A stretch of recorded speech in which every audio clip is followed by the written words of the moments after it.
Hello. All right, what's going on, you guys? Happy Friday. Today we're going to be playing a game called the Stanley Parable, which has a lot of I've never played this game, but I have watched it played probably like 7 years ago. Markiplier was one of the people that actually watched doing this, and it was a very funny game. At least watching him play. I don't know if it's going to be like this. I think it's more entertaining to watch than to actual play, which is the reason why I chose this game. Stanley Parable has an Ultra Deluxe edition now, which means they've added some more content. Not that it really matters, because I've never seen the content, really.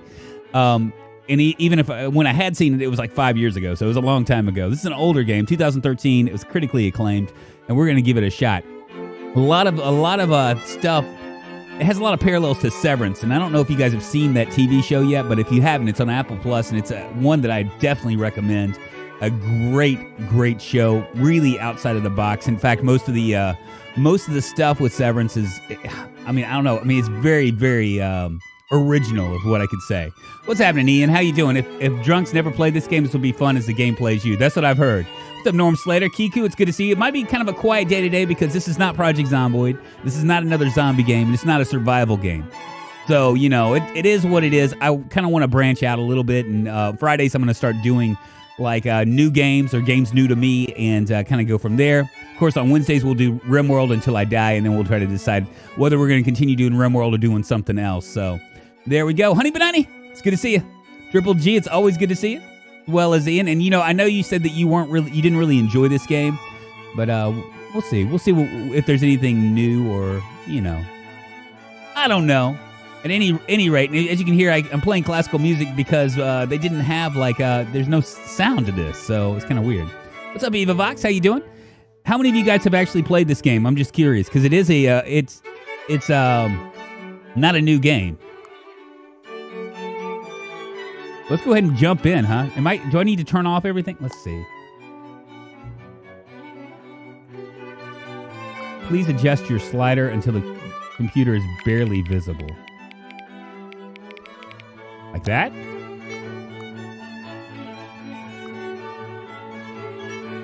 Go ahead and turn off this music too, because I know that there's a narrator in this. There we go. Beautiful. Let's get started, huh? Please enter the current time. Well, my time is 9:30.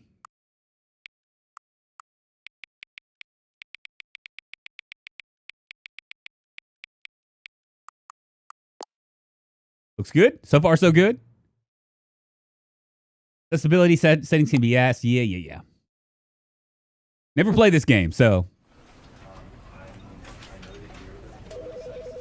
All right. Good morning, Drunk. I'm watching and hoping this game doesn't suck. It's not going to suck, man.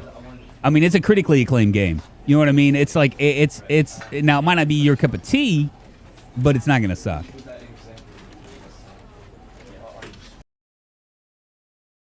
Here we go. This is the story of a man named Stanley. Stanley worked for a company in a big building where he was employee number 427. Employee number 427's job was simple. He sat at his desk in room 427 and he pushed buttons on a keyboard. Orders came to him through a monitor on his desk, telling him what buttons to push, how long to push them, and in what order. This is what employee 427 did every day of every month of every year. And although others might have considered it soul-rending, Stanley relished every moment that the orders came in, as though he had been made exactly for this job. And Stanley was happy. There you go. Then one day, something very peculiar happened. Something that would forever change Stanley. Something he would never quite forget.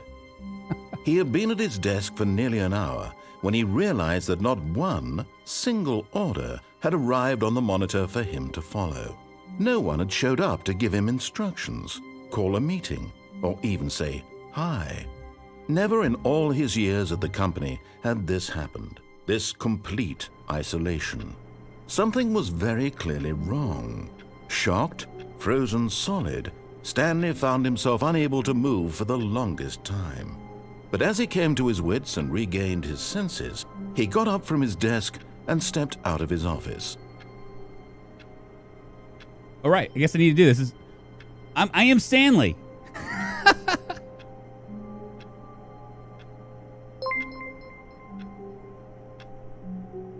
Gaunt's Ghost Guy super chatted $1.99.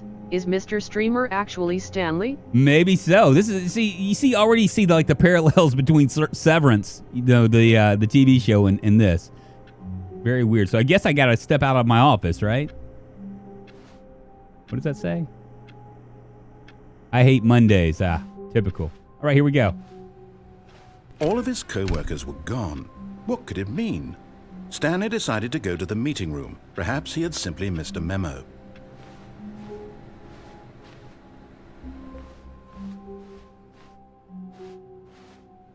Really, really weird. What's in here? Can I open this door? Can't open anything. Okay. So I guess I just got to follow this.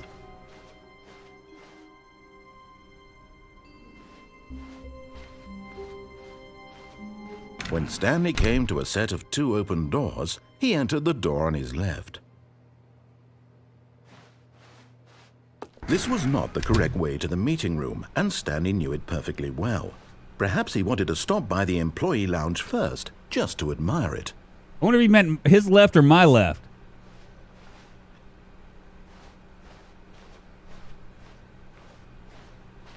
My office on Fridays.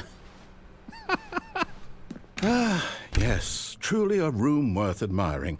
It had really been worth the detour after all, just to spend a few moments here in this immaculate, beautifully constructed room. Stanley simply stood here, drinking it all in. Nah. Let's just keep going. Eager to get back to business, there we go. Stanley took the first open door on his left. Okay. Left. Here. And so he detoured through the maintenance section, walked straight ahead to the opposite door, and got back on track. Back on track, okay. Yet there was not a single person here either. Feeling a wave of disbelief, Stanley decided to go up to his boss's office, hoping he might find an answer there. How to solve a dispute with a coworker. Let it ball up inside you. Take it out passively aggressively on other coworkers. Resent coworkers for not supporting you. Oh, this is awesome. Using slides to assure employee that everything is okay. Make sure your slide has a slick blue graphic in the header and throw some bevel on all the text. This will ensure a calm and natural environment. Everyone is unique, you most of all. Wow, this is going to be dark as hell, man. Already not listening. Oh, well, this is actually, it happens to me at work a lot. I was the only one in the office for an hour. Number of slides on this slide.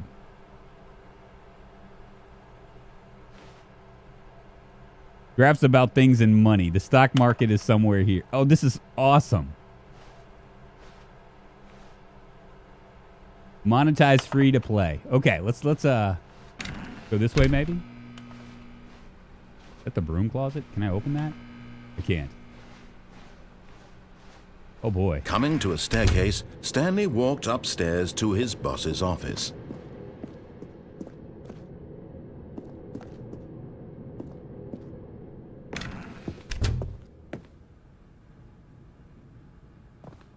Here it is.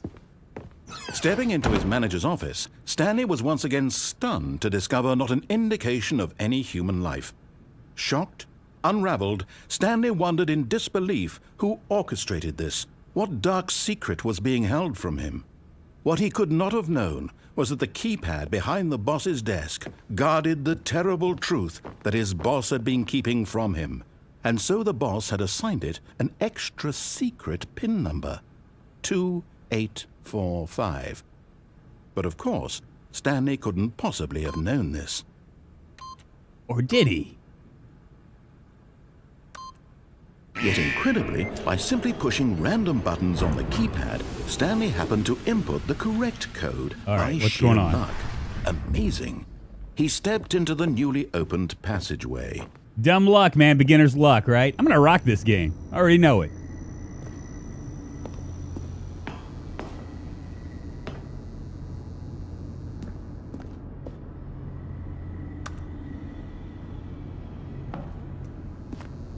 All right, what just happened? What am I supposed to be doing?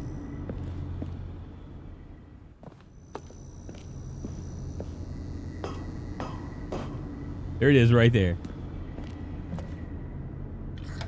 Okay, we can press it down. Very nice. Very, this game is very good on my old man hands. I don't have to, like, worry about too much. Descending deeper into the building, Stanley realized he felt a bit peculiar. It was a stirring of emotion in his chest, as though he felt more free to think for himself, to question the nature of his job. Why did he feel this now, when for years it had never occurred to him? This question would not go unanswered for long. It's kind of creepy in a way. I did that once and vowed never again. The drive was frightening. I worked in a factory of 2,000 plus employees that was in a different state than I lived. Arrived in a snowstorm and discovered myself and my supervisor only ones there. Well, at least you were punctual, Stanley right? walked straight ahead through the large door that read Mind Control Facility. I don't want to walk through a door with the mind control. I can escape. Let's escape. Although this passageway had the word escape written on it, the truth was that at the end of this hall, but of course, Stanley thought better of it and realized he simply had too much to live for. Wait a minute. Gonna go back? Yeah. Nope. Still on board with death? Why the hell not?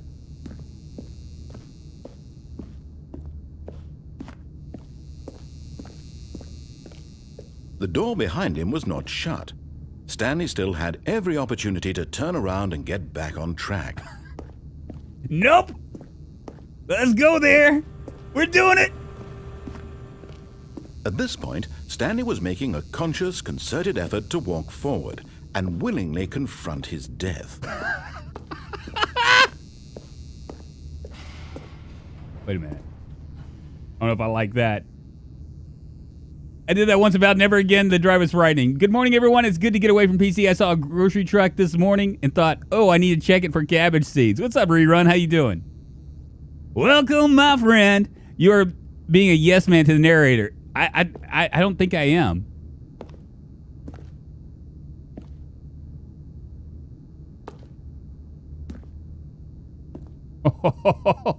All right, whatever. We'll walk back. That looks like quite a fall.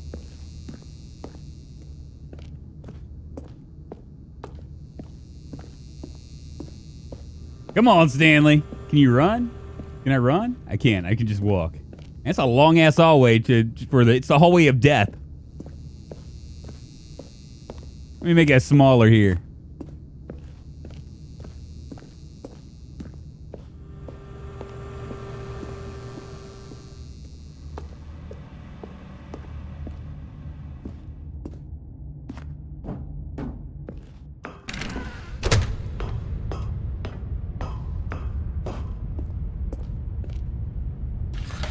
The lights rose on an enormous room packed with television screens.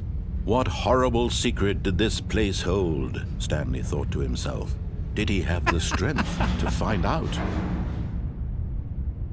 I think I do have the strength. What do you say, the strength?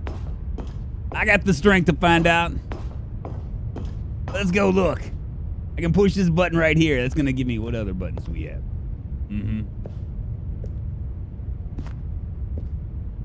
There's another I Hate Mondays. Did I do this? Let's press it.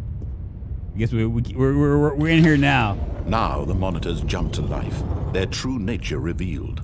Each bore the number of an employee in the building, Stanley's co-workers. The lives of so many individuals reduced to images on a screen, and Stanley, one of them, eternally monitored in this place where freedom meant nothing. Freedom meant nothing.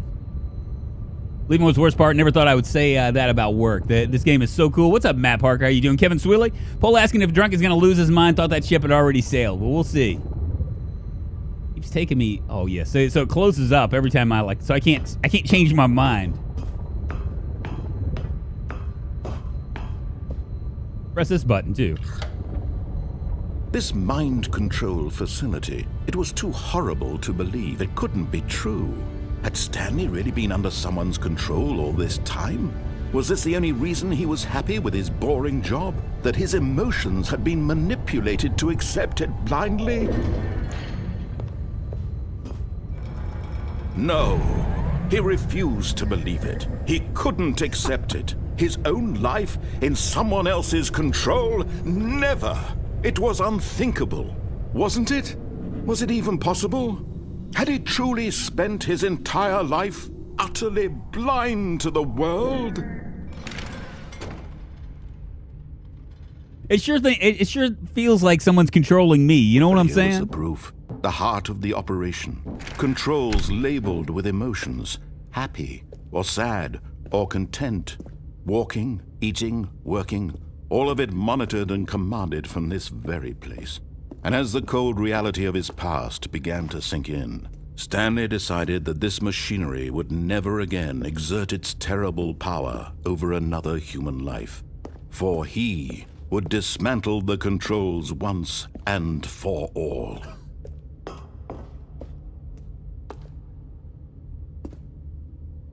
Oh, here we go. Wait a minute, is there another door down here? Ah, you know what, here we go. Can I press it?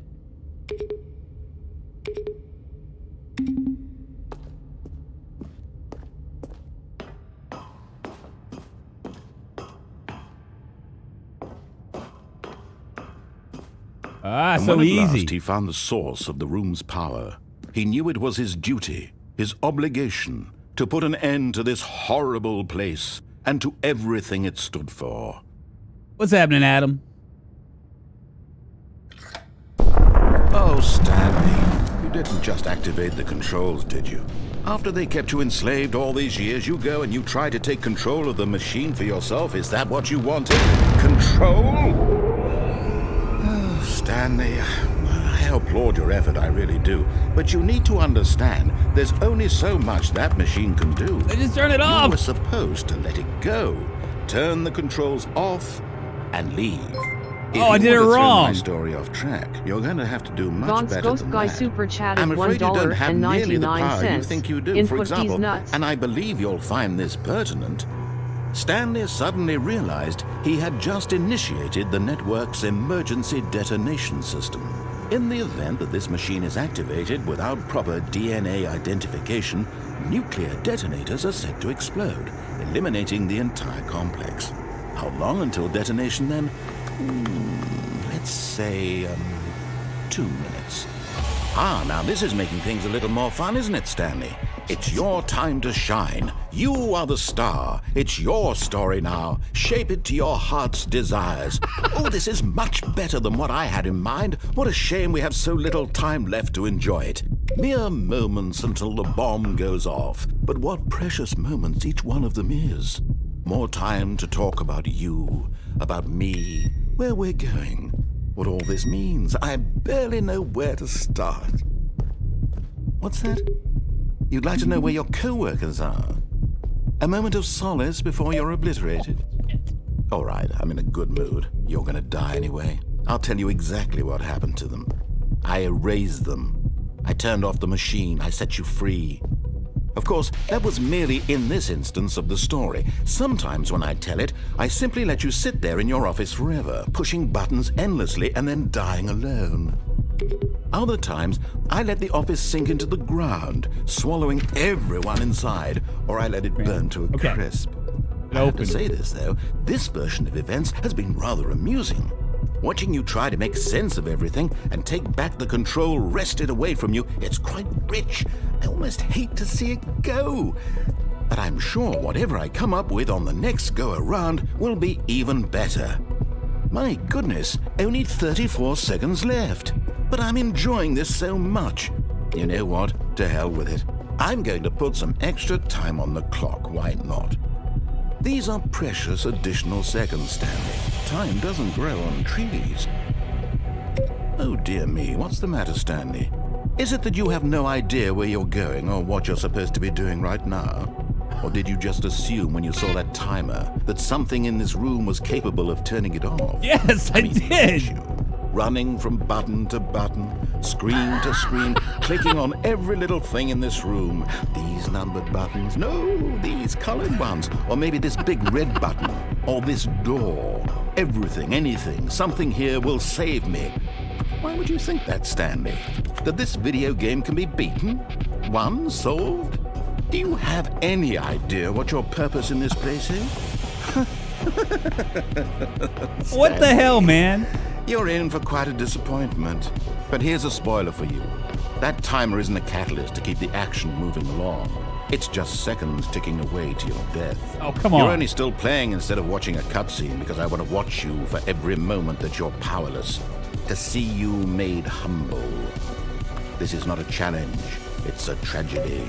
You wanted to control this world, that's fine.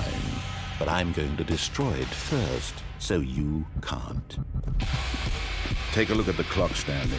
That's 30 seconds you have left to struggle. 30 seconds until a big boom and then nothing. No ending here, just you being blown to pieces. Will you cling desperately to your frail life? What did I do? Or will you let it go peacefully? Another choice. Make it count. Or don't. It's all the same to me. All a part of the joke. And believe me, I will be laughing at every second of your inevitable life from the moment we fade in until the moment I say, happily ever after. I like completely like I pressed the wrong button. Is that it? First death?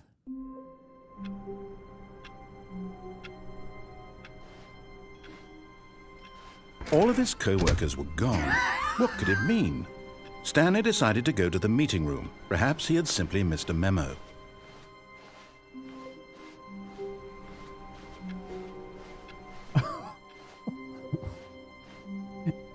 Oh my goodness. No Zomboid today. When Stanley came to a set of 2 open doors, he entered the door on his left. We're gonna enter the door on the right again. This was not the correct way to the meeting room, and Stanley knew it perfectly well. Perhaps he wanted to stop by the employee lounge first, just to admire it. Wow. Yes, this room. What a beautiful room. But eager to get back to business, Stanley took the first open door on his left. Fuck you. I'm going straight. Stanley was so bad at following directions, it's incredible he wasn't fired years ago.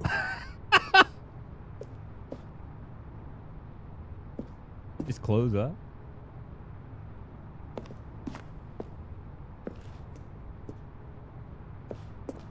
Ain't following your rules. Look, Stanley, I think perhaps we've gotten off on the wrong foot here. I'm not your enemy, really, I'm not. I realize that investing your trust in someone else can be difficult, but the fact is that the story has been about nothing but you all this time. There's someone you've been neglecting, Stanley. Someone you've forgotten about. Please, stop trying to make every decision by yourself. Now, I'm not asking for me, I'm asking for her. Just be a yes man. This is it, Stanley. Your chance to redeem yourself. To put your work aside, to let her back into your life. She's been waiting.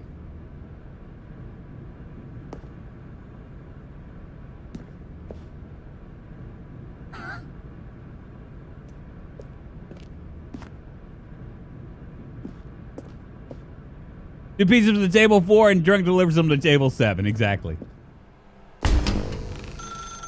That's her, Stanley. You need to be the one to do this, to reach out to her. If you can truly place your faith in another, then pick up the phone. How do I pick up the phone? Here we go.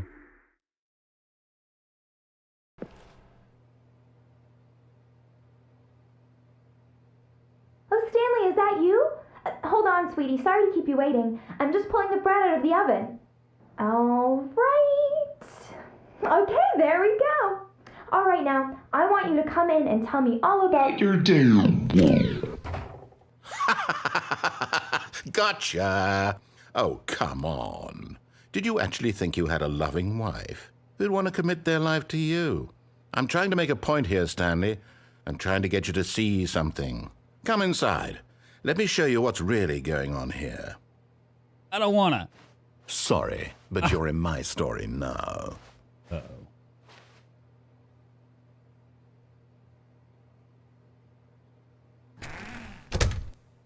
This is a very sad story about the death of a man named Stanley.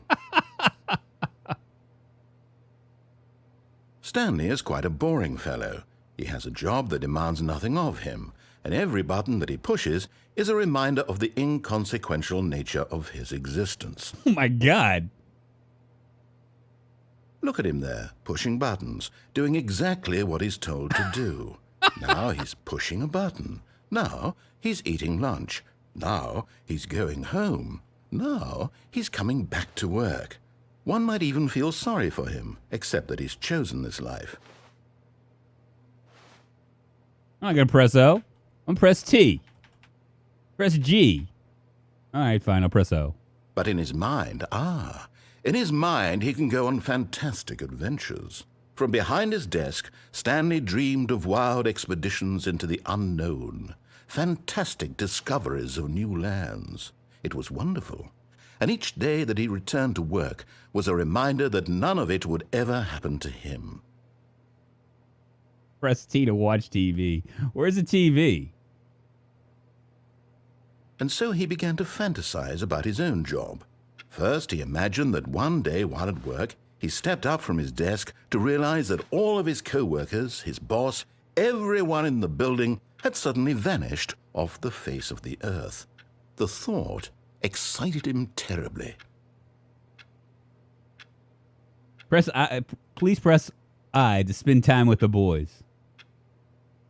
What if I press O? So he went further. He imagined that he came to two open doors and that he could go through either. At last, choice. It barely even mattered what lay behind each door. The mere thought that his decisions would mean something was almost too wonderful to behold. Watching the end, and you're really in a white padded room. Oh, really?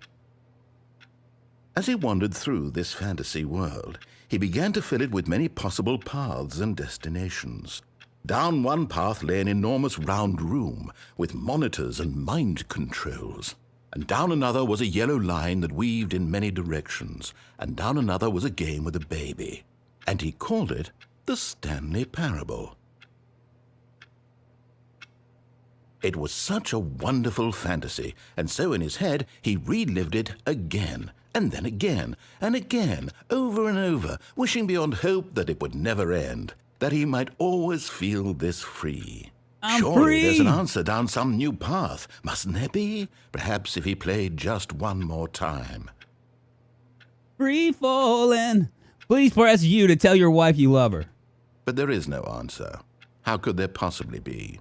In reality, all he's doing is pushing the same buttons he always has. Nothing has changed. The longer he spends here, the more invested he gets, the more he forgets which life is the real one. Oh, so weird. Oh, my God. And I'm trying to tell him this, that in this world he can never be anything but an observer, that as long as he remains here, he's slowly killing himself. But he won't listen to me. He won't stop.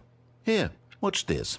Stanley, the next time the screen asks you to push a button, do not do it. I'm not going to do it. I'm not going to do it. Narrator's making me depressed. What's it? Why are you talking to a mannequin? Mr. Simon, I have no idea. I ain't pressing it. See what happens.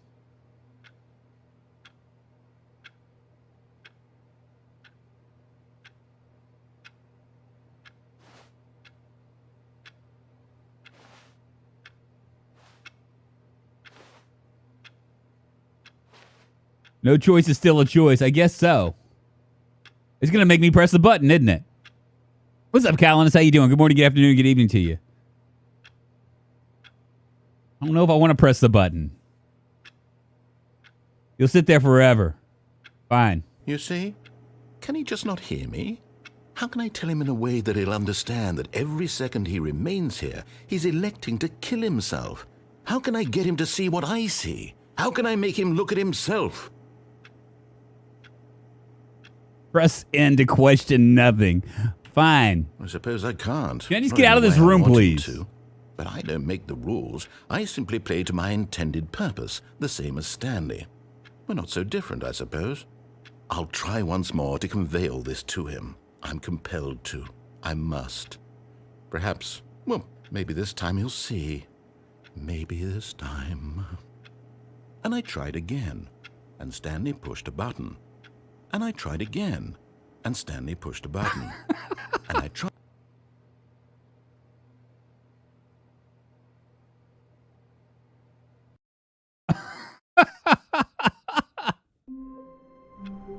We're gonna follow the rules this time because we're rule followers. We're just All gonna. of his co-workers were gone. What could it mean? Stanley decided to go to the meeting room. Perhaps he had simply missed a Fine. memo. You've broken me, game. Ooh, new content.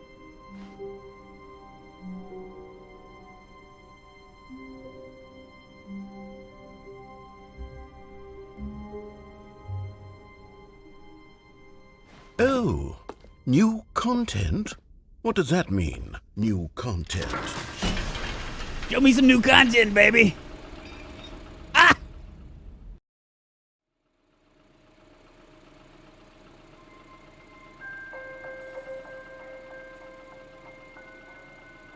Hello, and thank you for playing the Stanley Parable Ultra Deluxe.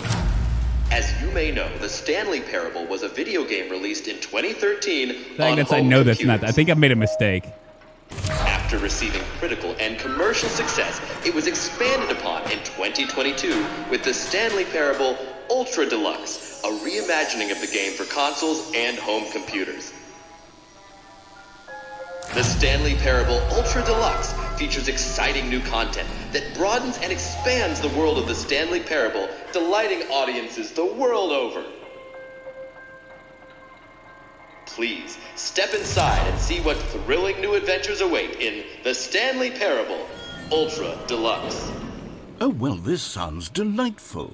I'm very excited to see the thrilling new Ultra Deluxe content. Okay, so far it's an elevator. Everything's new to me, Nothing baby. special yet, but I'm sure it's just the beginning of a mesmerizing adventure. Did I just skip over the original content and just jumped right into, Is it broken? What's going on here?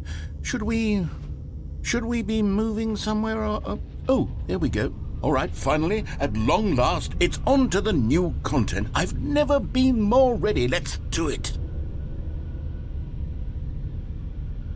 I feel like I made a mistake.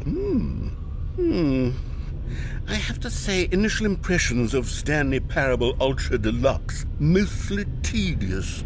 It's as if Oh, okay. Let's see the content. Give me the content, Stanley.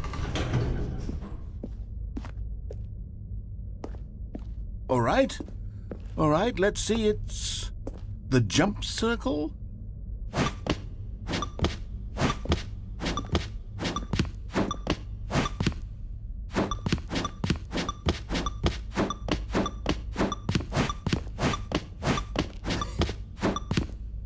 Save your jumps.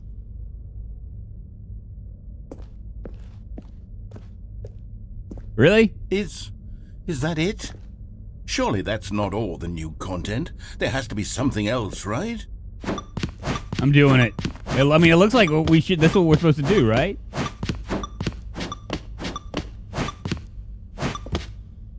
Save your jumps. Okay, fine. I'll save my jump. I got 3.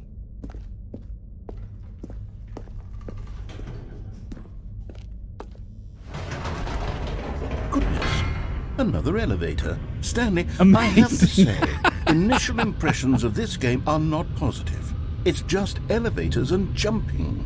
Is this what passes for exciting new content? Have you played this game before, Matt Parker? Then I could just read you the Are you whole backseating dictionary. me? There's 20 hours of new content right there. Hell, I could counter 30 trillion. You could put that on the box. The Stanley Parable Ultra Deluxe, now with over 1,000 hours of new content. And oh, wait. There's more. Very good. Yes. I knew there had to be something else. Let's see it. I'm ready for whatever it is. That's it? Oh, you've got to be kidding me. You see, Stanley?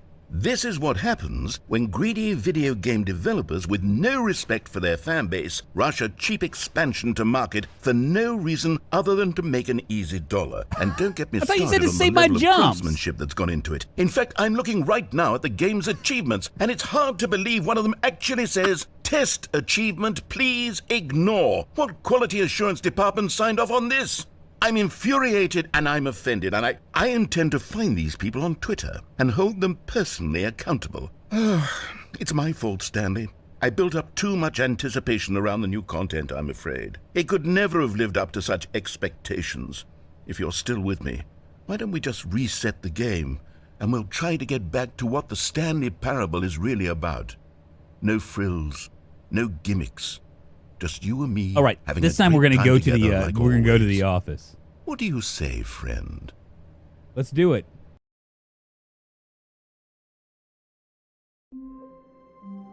Wait a minute.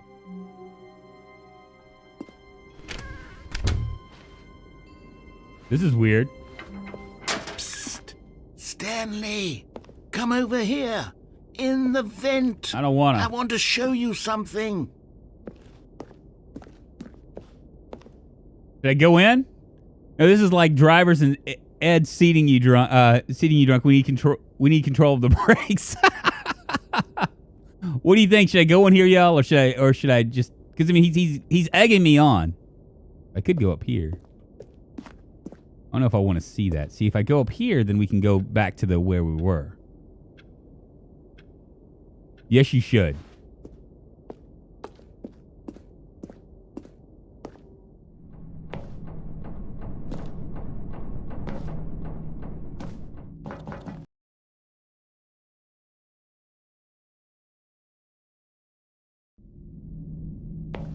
Okay, you remember how cheap and unsatisfying the new Ultra Deluxe content turned out to be? Well, it got me thinking about the past, and how much better the Stanley Parable used to be.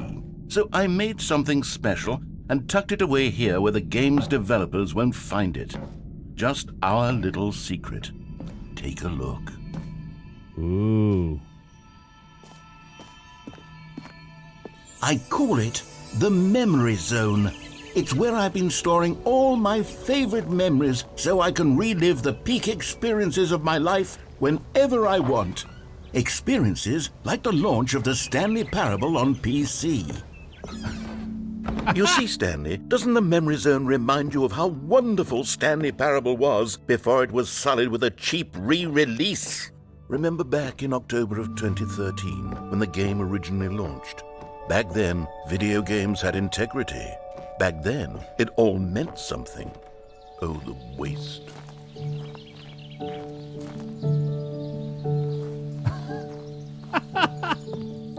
And over here is where I keep reviews of the Stanley Parable. Like this stunning triumph of games journalism, 10 out of 10 from Destructoid.com. James Stephanie Sterling writes, and I quote, "Where so many games that aspire to be more than games end up less than any form of art, Stanley Parable strives and then succeeds to be every game ever created." Did you hear that, Stanley? Every game ever created. That's how grand and all-encompassing the original Stanley Parable was. It was literally every game ever created. It was Skyrim, it was Persona 3, it was all of them, and now it's nothing. It's no games at all. It isn't even the Stanley Parable anymore. It's just a husk now. A lifeless husk with an hour of new elevator content. This is a real review. How do you review a game like the Stanley Parable? To describe any one part of it is to risk its ruination. To detail what it has to say about game design, the illusion of choice, and psychology of the gamer is to tell you too much. Comparisons too are to be woefully inadequate. Perhaps its closest cousin would be Dear Esther, where Dear Esther wastes the form of interactive entertainment. Stanley Parable uses and then subverts it. Where so many games that aspire to be more than games end up less than any form of art, Stanley Parable strives and then succeeds to be every... Yeah.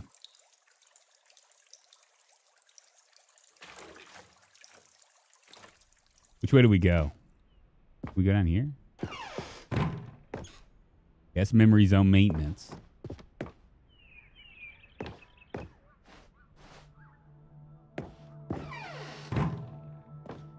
Here's another moving passage, this time from GameSpot.com. Oh, we're just gonna get... The Stanley Parable is both a richly stimulating commentary on the nature of choice in games and one that offers some of the most enjoyable, surprising, and rewarding choices I've ever been confronted with in a game. 9 out of 10. Don't you get it, Stanley? The game was perfect. It didn't need anything else. It didn't need new content. It just needed to be left alone, to spend the rest of time collecting dust in the hallowed hall of beloved video game memories.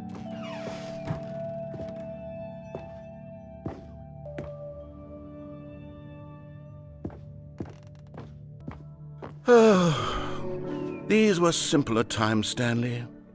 What I wouldn't give to go back, to have it all over again. Wait, hang on. I don't recall this part of the memory zone before. What's this? What's down here? Oh no. Oh God, no. Stanley, it's a collection of reviews from Steam, the online video game distributor. I haven't looked at these in years. I can't even imagine what's been collecting down here. Surely these reviews were glowing as well, weren't they? I'm sure they're great. Oh, here we go. Honestly, I could not be bothered to play this game to full completion. Steam strikes again. The narrator is obnoxious and unfunny, with his humor and dialogue proving to be more irritating than entertaining. Unfunny! I'm not trying to be funny. I'm trying to make a serious work of art. I suppose I could write up a handful of gags to insert into the Stanley Parable, but the game is already such a densely layered web of profound philosophical insights that I can't even imagine where I'd have the room to stick them.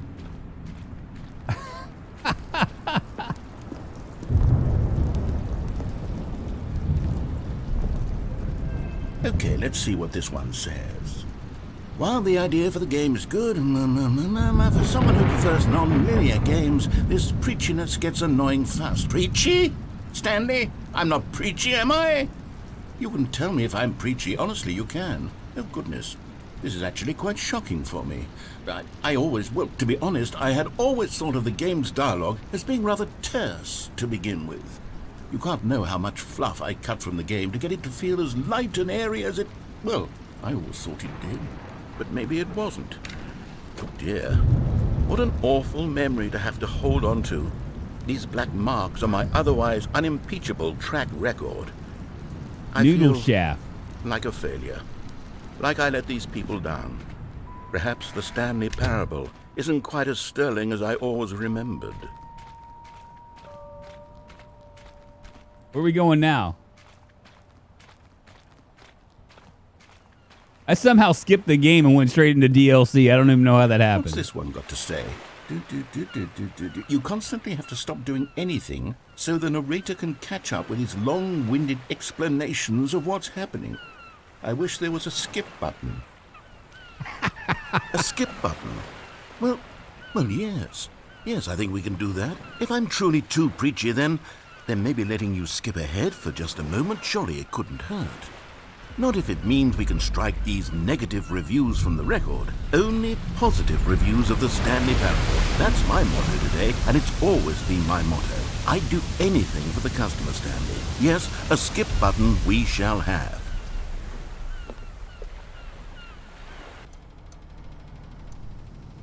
And here it is. Go ahead and give it a shot. I'll pop you forward in time so that the second my incessant droning starts to bore you, with just the push of a button, you'll have zipped right past it. It's what the players have been asking for, and I'm very proud to have delivered.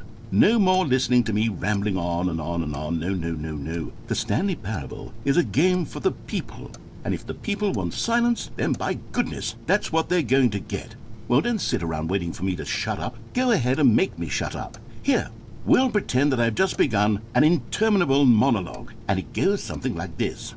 The story, and the choices, or what have you, and therefore, by becoming it is, so on and so forth, until inevitably, we all until the end of time, at which time everything all at once, so, now you see, blah, blah, blah, blah, blah, blah, blah, blah, blah, blah, blah, blah, blah, blah, blah. We've eaten too much and it can't be just yet, no, until 245. That the logic of elimination working backwards, the deduction therefore becomes impossible to manufacture. It went on for nearly 10,000 years, until just yesterday, here and there, forward and back, and never a moment before lunchtime. It can't be. It's the only thing there is. How many billions left until...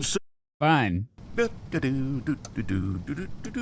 Oh, you're back, you see. You were only frozen in time for a few minutes, but it was plenty of time for me to deliver a long, rambling monologue full of unnecessary verbal flourishes and lengthy ruminations on the nature of choice in video games. Of course. Well, there's sport. You really did catch me rambling on a bit, didn't you? But that's the power of the button. The minute I start to go off on a thoughtless display of self-absorption, it... Okay, welcome back, Stanley. Now, I should say that the amount of time the button has been skipping through is becoming longer and longer. That last one was, well, I want to say maybe 30, 45 minutes? Stanley, please don't push the button again. It's been 12 hours. You've just been frozen there. I don't know why the skips are getting longer, but they're... Oh, Stanley, you're back. You're back. Oh, my goodness. I have someone to talk to again. Stanley, I think it's been a week. Or 2 weeks. I've been sitting here all that time. Come on, baby. Give me something good. Bow, bow. Oh, hello. It's you. You're here again. Welcome. I have had time to think about you and about us. And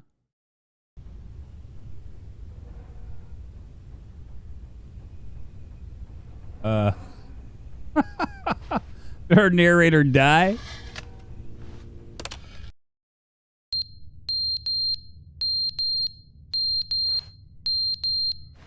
Oh, look at this.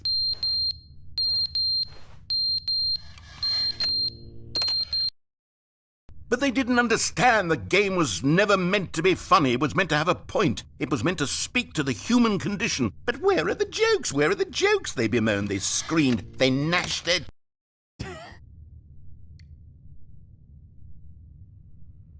Oh, God, please. What is happening? The end is never the end, is never the end, is never the end, is never the end, is never the end, is never the end, is never the end, is never the end, is never the end, is never...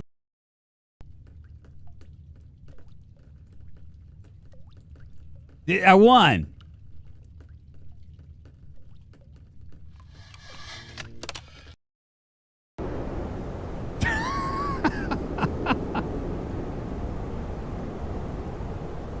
Wow.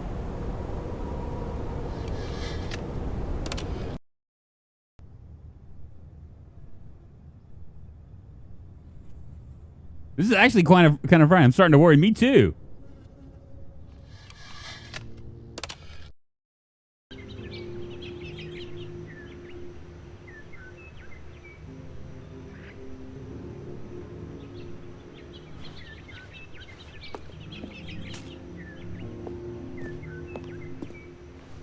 You notice we lost the door, too.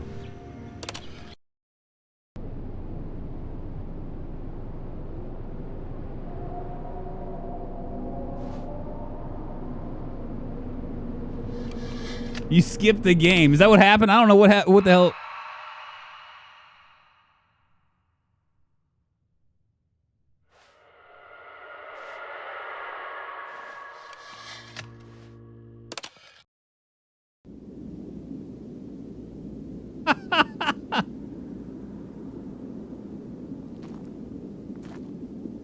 Well, at least we're getting progress here. Ah.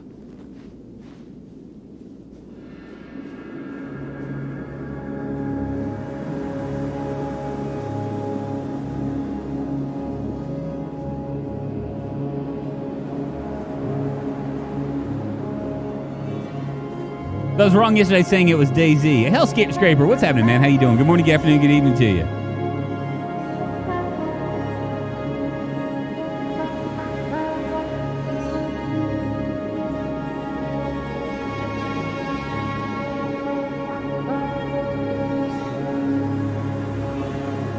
All right, what am I supposed to be doing here? Have I broken the game? Did I manage to break the game?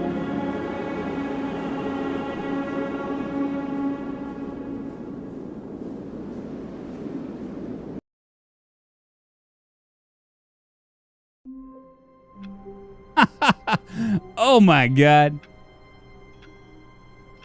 Hope you don't lose your mind. Have a wonderful time. I know, right? We're gonna follow the rules this time. This time we're just gonna follow the rules. We're gonna get through this game. Sand Simulator 2022. How can you not love this game?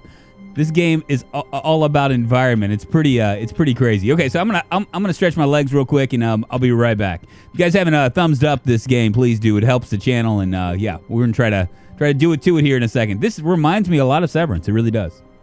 Not in the narrations part of it, but just like in the actual feel. You know what I mean? I guess if Severance, the TV show, was a game, this is kind of what it would be like.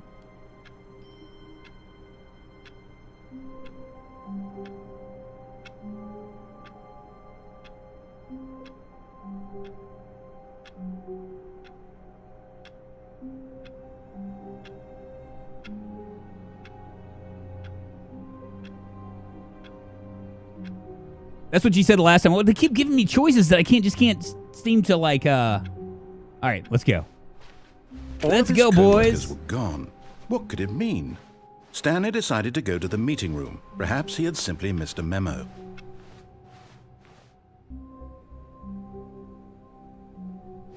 We're gonna ignore it. When Stanley came to a set of 2 open doors, he entered the door on his left. We do everything right. We're just gonna follow the narrator like a monkey. Yet there was not a single person here either. Feeling a wave of disbelief, Stanley decided to go up to his boss's office, hoping he might find. Coming to a staircase, Stanley walked upstairs to his boss's office. All right. Stepping into his manager's office, Stanley was once again stunned to discover not an indication of any human life. Yes. What could it mean? Stanley wondered aloud to nobody.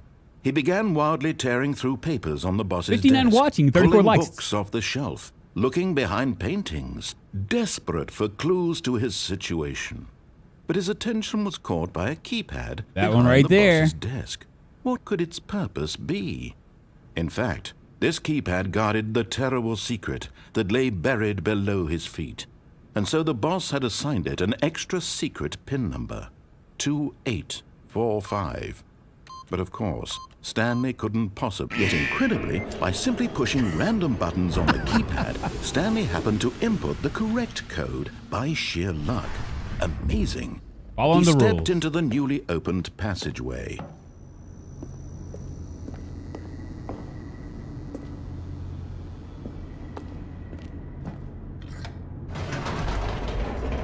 Don't notice you're doing it too fast. Don't tell me that. 59 watching. I'm actually really surprised about that. I mean, really, honestly, I was expecting like 30 or something. You know, just because it's not a zombie game, it's not a survival game, but figured that this would be a fun game to just, you know, have a Stanley Friday. walked straight ahead through the large Okay, we're door going to the that mind read control. Mind Control Facility. Got it.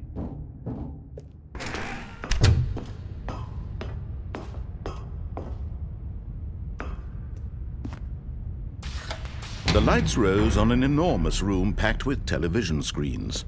What horrible secret did this place hold? Stanley thought to himself. Did he have the strength to find out? Far and Wide Gaming. It's good to see you, my friend.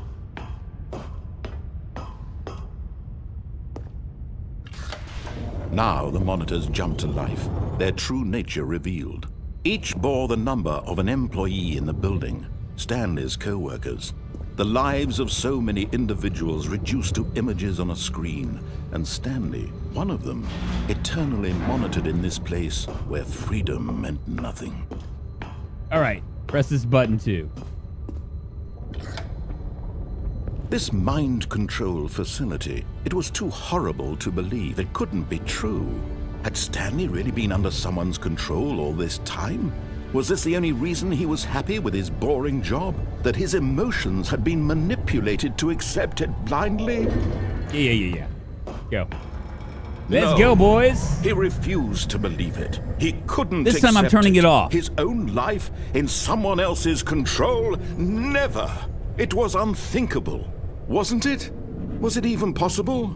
Had he truly spent his entire life You did tell me. utterly Did you tell me blind to 3 the years ago? world. Have we been together for 3 years, KPK? Has it been that long? But here was the proof. The heart of the operation. Yeah. Controls labeled with emotions. Happy or sad or content. Walking, eating, working. All of it monitored let me and in. commanded from this very place. And as the cold reality of his past began to sink in, Stanley decided that this machinery would never again exert its terrible power over another human life. We're turning it off. For he would dismantle the controls once and for all. Got it. Off. You were 3 years early. Don't know. Would it put it past them to be that creative? Winner! We won. Don't pigeonhole yourself drunk. We're here for you, not the Blackness. game. Appreciate you, man. And a Thank you. rising chill of uncertainty. Was it over? Yes. He had won. Winner! He had defeated the machine, unshackled himself from someone else's command. Freedom was mere moments away. And yet, even as the immense door slowly opened, Stanley reflected on how many puzzles still lay unsolved. Where had his co-workers gone? How had he been freed from the machine's grasp? What other mysteries did this strange building hold? But as sunlight streamed into the chamber, he realized none of this mattered to him, for it was not knowledge or even power that he had been seeking, but happiness. Perhaps his goal had not been to understand, but to let go. No longer would anyone tell him where to go, what to do, or how to feel. Whatever life he lives, it will be his. And that was all he needed to know. It was perhaps the only thing worth knowing. Stanley stepped through the open door.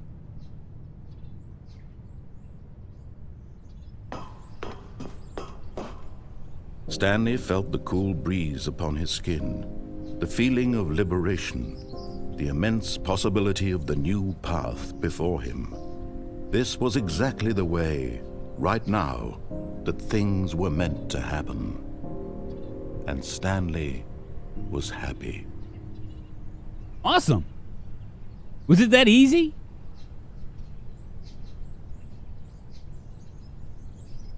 Achievement unlocked. We beat the game. I got an achievement. We beat the game. All of his co-workers were gone. What could it mean? All I had to do was Stanley follow the decided rules. to go to the meeting room. Perhaps he had simply missed a memo.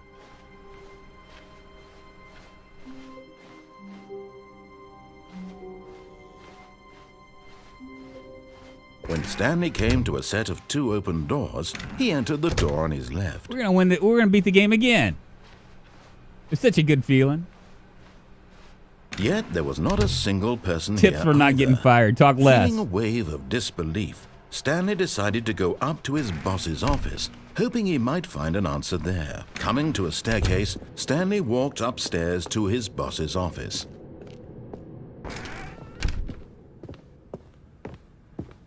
The moment he entered his manager's office, Stanley froze in his tracks. Not a living soul anywhere. Could he really be all alone? This was too much for Stanley to take, too much for any man to take. He fell to his knees, bursting into half moans, half sobs, the guttural retching of life from a man denied This any isn't the hope, same. any reason to keep going. Here on the floor, he lay prone, paralyzed by fear for nearly a full hour. But when at last he began to move about and survey the situation, he found a keypad behind the boss's desk. What could it mean? Was it a sign of hope for Stanley's future? Alas, it was not. For although this keypad guarded the terrible secret of Stanley's past, it had been assigned a 4-digit code so devious and so random that no man could ever hope to guess it. 2845. Statistically, nearly yet incredibly, by simply pushing random buttons on the keypad, Stanley happened to input the correct code by sheer luck. Amazing.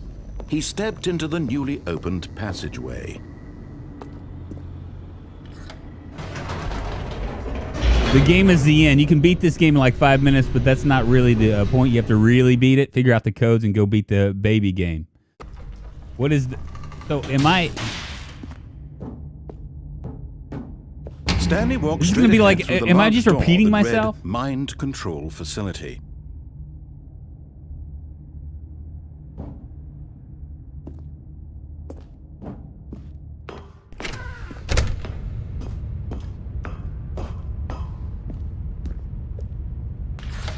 The lights rose on an enormous room packed with television screens.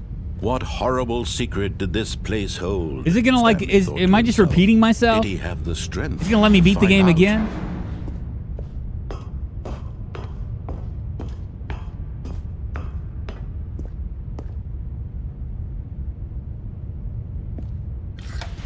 Now the monitors jumped to life. Their Gotta true make new nature choices, revealed. okay. Each bore the number of an employee in the building, Stanley's co-workers. The lives of so many individuals reduced to images on a screen, and Stanley, one of them, eternally monitored in this place where freedom meant nothing.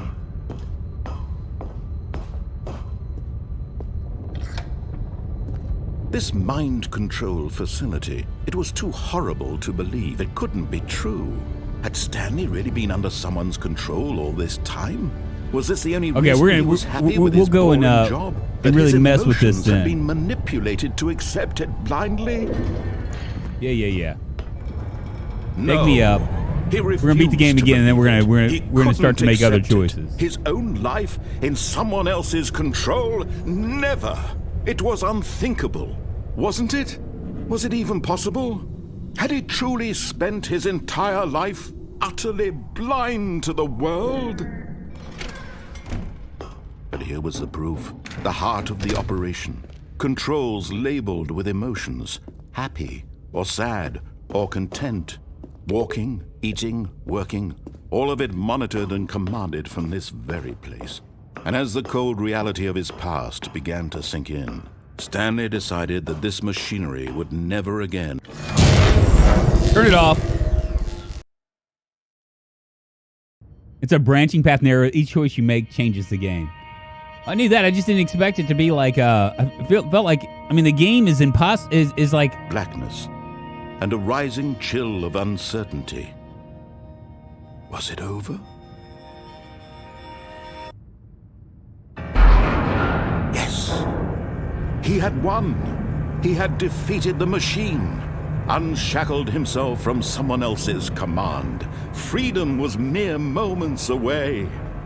And yet, even as the immense door slowly opened, Stanley reflected on how many puzzles still lay unsolved. Hey, John Morris, thank you very much.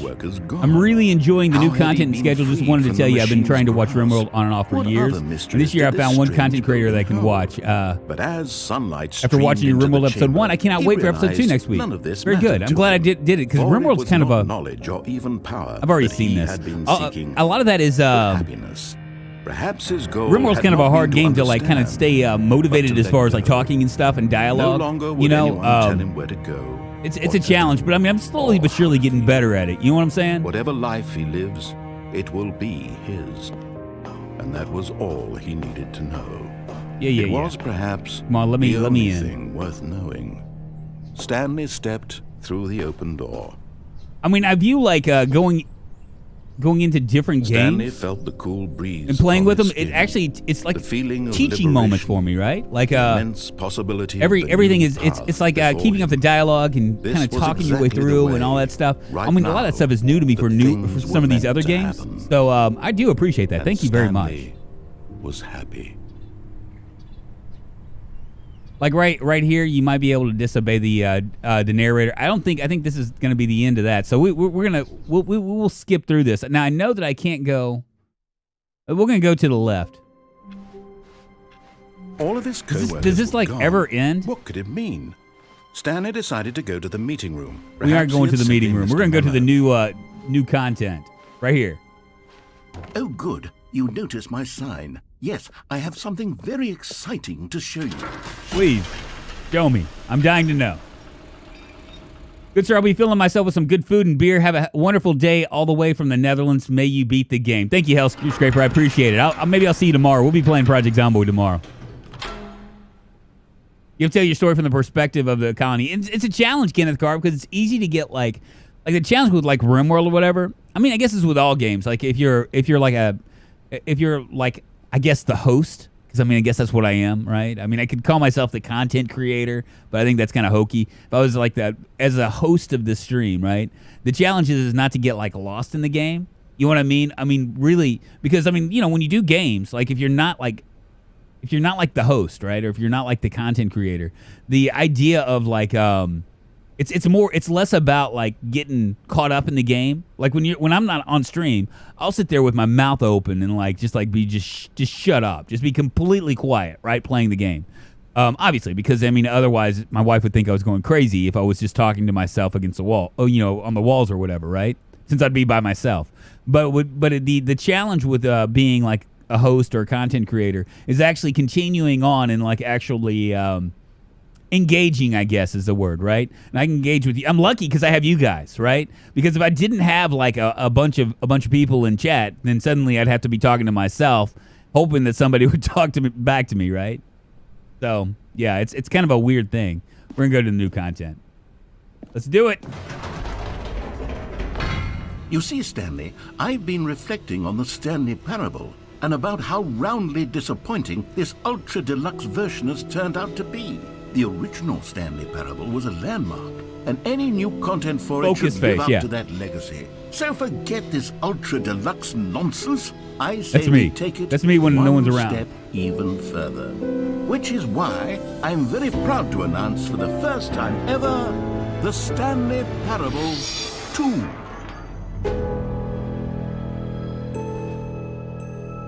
Nice. Yes, you see, isn't this far superior to a measly re-release with a few minor additions? Think of all the new territory we'll cover with a fully fledged sequel. An entirely new experience, built from the ground up.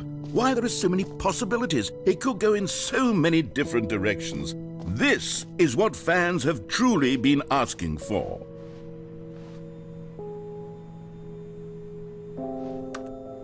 Calling it the Stanley Parable 2 is just so much catchier than Ultra Deluxe, don't you think? Ultra Deluxe? What does it even mean? But the Stanley Parable 2, now that's an artistic statement right there. It's future-oriented. It screams progress and innovation and long-term franchising potential. Drunk is in a coma and we are his friends screaming at him to wake up. Now, to be clear, I haven't quite nailed down what exactly the Stanley Parable 2 is going to be, but let's take a look at some of the features I've been developing for it. I figure that if I can loosely organize a handful of interesting concepts, that surely the game will sort of naturally spring up around them. It'll all work itself out. Game development is much more of a fuzzy magic than anything scientific or logical, really.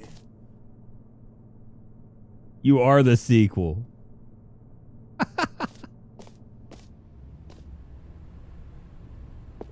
Yours not giving me many choices now, is it?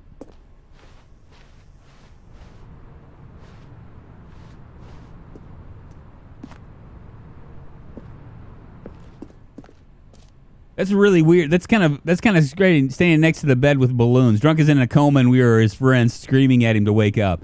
Kind of weird. I mean, you know what I mean? I mean, like, you really want to get philosophical about it. I mean, it could be.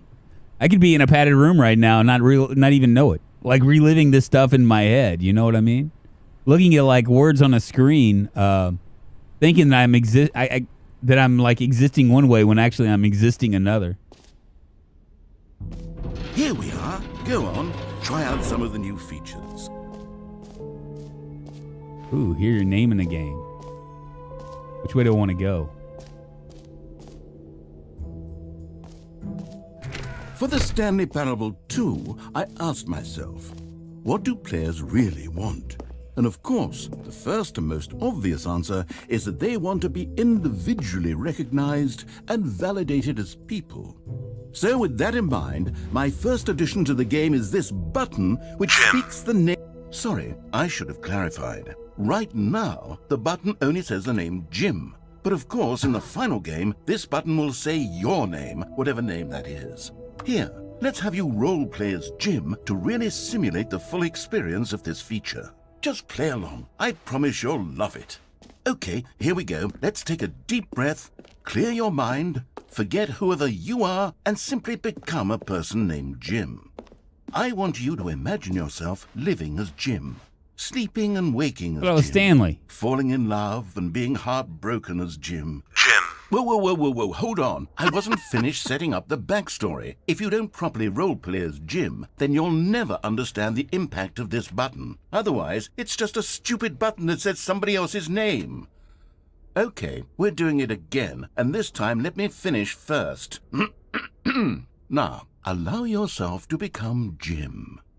Jim. All right, fine, whatever. It's just a meaningless button that says Jim. Are you happy now? Get out of here. I'm done with this button. Why don't you go humiliate me in front of a different feature that I worked very hard on? Jim. See, if you'd only played along, that would have been your name the button says, but no. Instead, I can't even think about it. I'm taking Jim. the Jim button away. Oh, come on, man. Jim. Jim. Jim. Jim. Jim. Oh, man.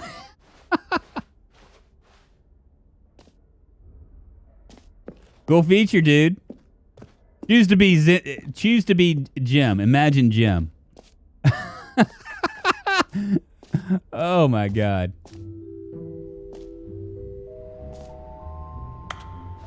Maybe I'll only let people named Jim play the Stanley Parable 2. They would appreciate what I've created here.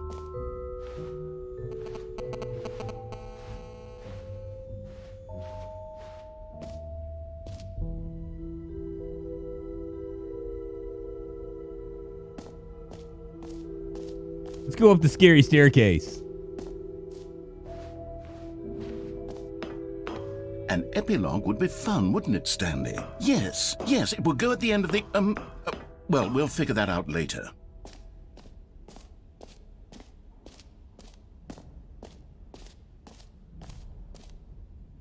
Infinite Hull free achievement. We'll go to the free achievement.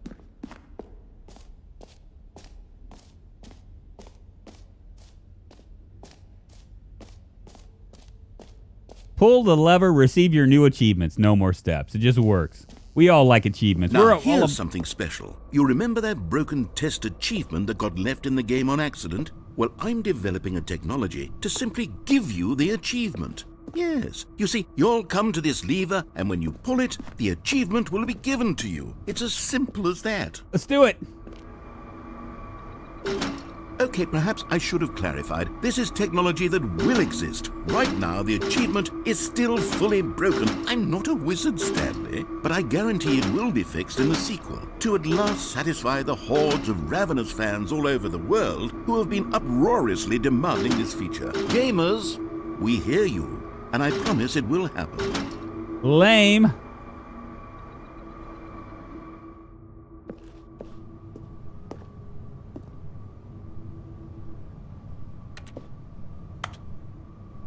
All right.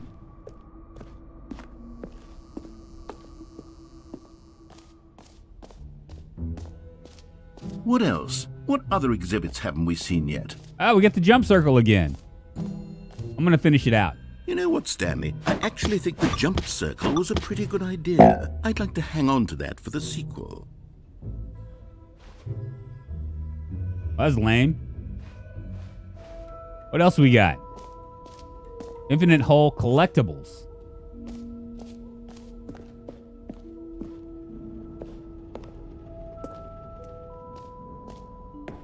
Ah, collectibles. Now it's a real video game. In the Stanley Parable 2, you'll run around gathering up these miniature Stanley figurines. And what's truly innovative is that there will be no reward for collecting all of them.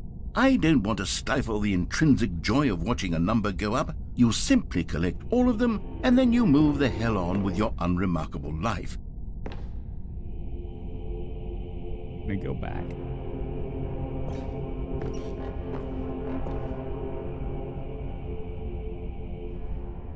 All right, what's going on here?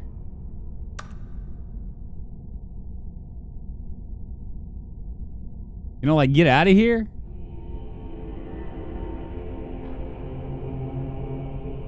Doesn't look like I can.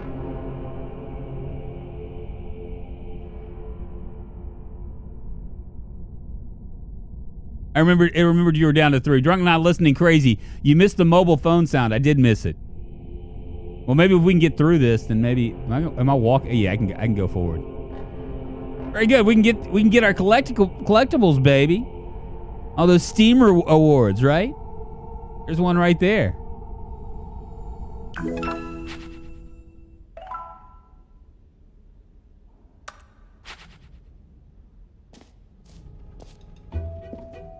God, it really is the worst when you collect everything in a video game and then they give you a big fancy reward for it. Absolutely tragic. Jump circle. This map is 5. Where are we? We're right there. We can get merch, settings, worlds, epilogue, collectibles, infinite hole. Okay. We already did this, the infinite hole. I don't know if we want to go there. Where was the, there's merch.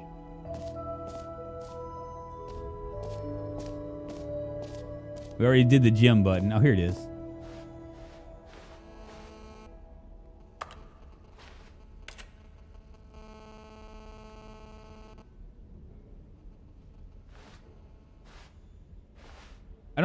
This is where we were. You guys said you heard something here. I don't think this is it. What's up, Abba? How you doing? Good morning, good afternoon, good evening to you. Let's go to some merch, baby. Speaking of merch, I need to get some merch going for the channel. Can I go over here? New features, new content. Okay. We already did the gym. I don't think we've been to the infinite hole. What is that? Infinite hole. Okay.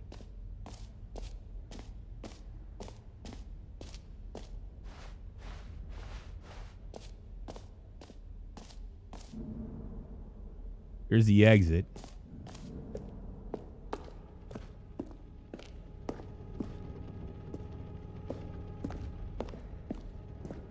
Infinite hole. There it is. Go. We're doing it.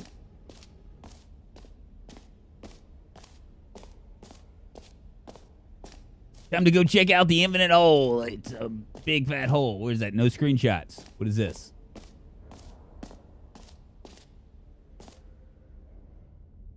Oh, yeah, we've already been there, too.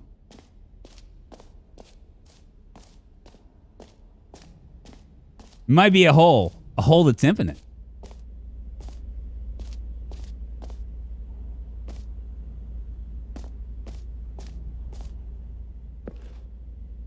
Stanley, here's an idea that I'm truly fond of. It's never been done before in a video game. This is, in fact, a hole that you can fall down forever. That's right. Infinite falling. You can fall until the end of time, if you like. A stunning leap forward for video games as a medium.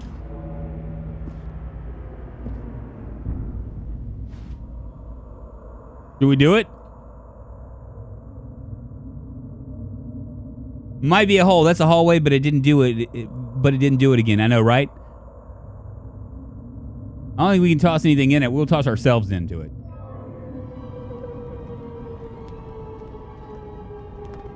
You see, isn't it wonderful? One of my more ingenious concoctions, if I do say so. Now then, since you've gotten to see the infinite hole, you can press the teleport button to pop back up to the top, and we can continue onward. What if I don't? Now, I don't mean to be a bummer, but I do recommend you use the teleport button to go back to the top. Why should I? Do it on the sooner rather than later spectrum of things. Do a flip. I mean, it's an infinite hole. Okay, Stanley. I don't know quite how to say this tactfully, but it's possible that I slightly exaggerated the infinite nature of the hole. Is it a very, very deep hole? To be certain it is. It's an extremely deep hole. I don't want anyone to say that it isn't an astonishingly deep hole. It is. Is it infinite? Well, that sort of depends on your definition of infinity. From one perspective, the infinite is merely philosophical in nature. It's great. Now, I'm very excited to show you even more of my ideas for the sequel.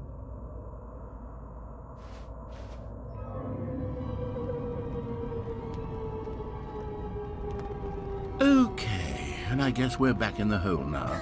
Did you really need to see it again? I don't know what else there is to say, Stanley. It's an infinite hole. It's exactly what you're doing right now, but forever. There really are so many other fascinating exhibits that I've prepared for you. I really spent quite a lot of time on all this, and I would very much like to show you some more of them. How about we go ahead and press that teleport button again so we can get back to what's really important about... Oh, goodness. Well, this is rather embarrassing, Stanley.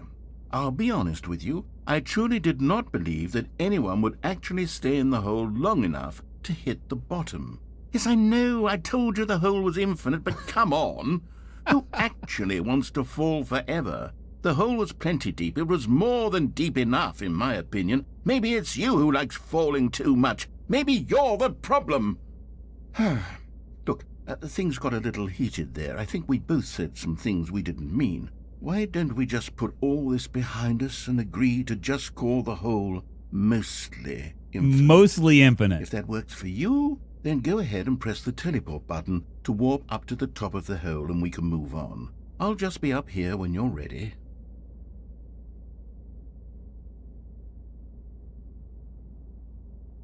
Is it gonna do anything else?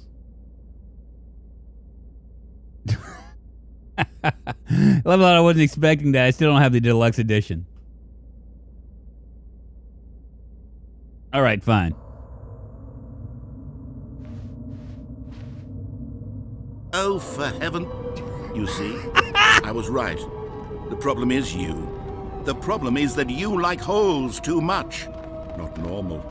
A normal person would have said, yep, that's an infinite hole right there. Oh, Goes yeah, on baby, forever give me the till hole. end of time. Don't need to see it all, but not you. Oh, no, no, no, no. You have a weird sort of... Oh. Did the hole seem even shorter to you this time? I couldn't help but feel like you spent a little less time in there than you did before. I mean, admittedly, I didn't make an infinite hole, but I didn't think it was that not infinite. Well, I suppose once again there's nothing to do here. If you decide you've had enough of the hole, you can hit the teleport button and come join me up above. Had enough? I'm positively thrilled. Gosh, how could I have guessed? You're back in the hole. If this starts to become a thing with... Oh. Wow. Okay. Yes. I'm starting to become extremely certain that the hole is not only not infinite, but that it's growing steadily less and less infinite. I suspect that I'm starting to hit the point where it's no longer feasible to call the hole infinitely deep, even by the lax overall standards for accountability and marketing. What's going on here? Stanley, I have no explanation for the uncertain nature of the hole's length. Here, let's try something. Let's pop back up to the top, and we'll see if it gets any shorter. Well, there it is. The shame of my lie has come to haunt me. Now, how is this still appealing to you? I know you're obsessed with holes, but at this depth, I just can't see this scratching the itch. Oh, who am I to judge? You just do whatever it is you're here to do and hit the teleport button when you're ready to move on. Oh, Is no. the, teleport button not working? Teleport me. You sure? Well, I mean, I really don't have an explanation. It was working just a... Still nothing? Well, I suppose there is one thing I can do to fix this. I'm out. Goodbye, Stanley. You couldn't bear to be away from the hole, and now you'll get more time with it than you could ever have asked for. It's a win for everyone. What? You get to be with the hole, I get to do literally anything else. Take care, Stanley. I hope you and the hole have a wonderful rest of eternity together. What? Come back.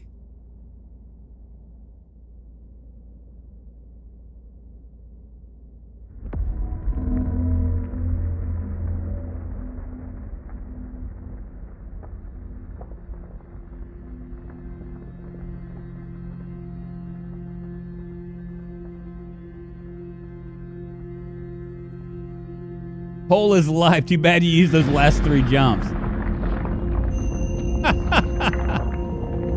What the hell, man? Oh, it's sinking.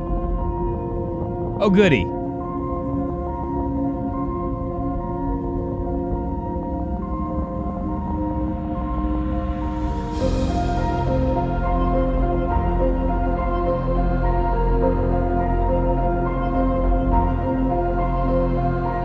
No jumps left. I don't think I can jump unless it gives me the option to jump. I tried pressing space. That's a jump.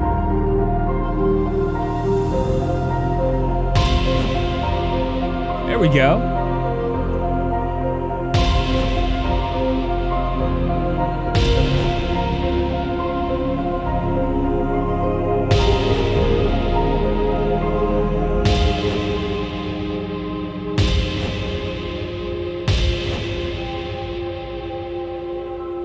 Change your perception.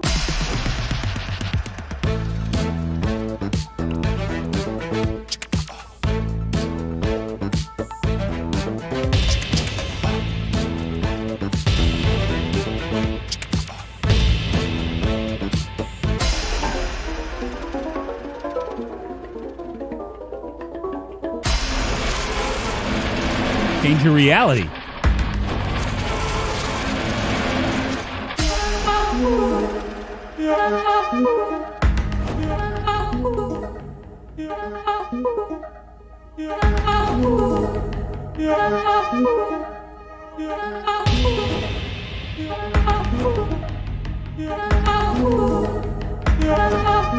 Change yourself.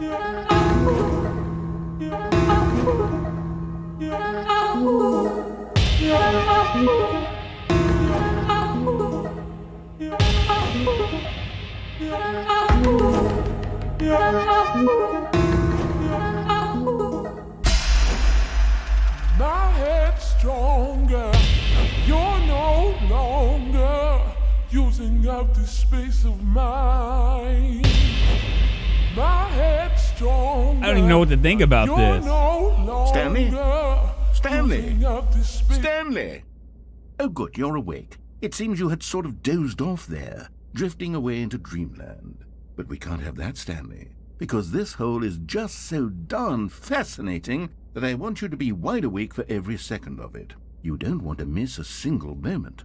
So how about if I just pop in from time to time and wake you up? How about to you let keep me out of the really, hole? truly focused on the hole. From the looks of things, you and I will have many, many years here in this hole, and I'm looking forward to all of them. This hole. Stay alert, Stanley. I'll be back. Toodle-pip. Are they gonna let me out?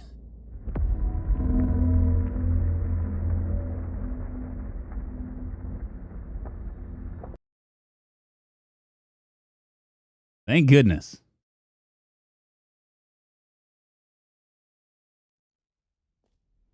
Here we are. Go on. Try out some of the new features.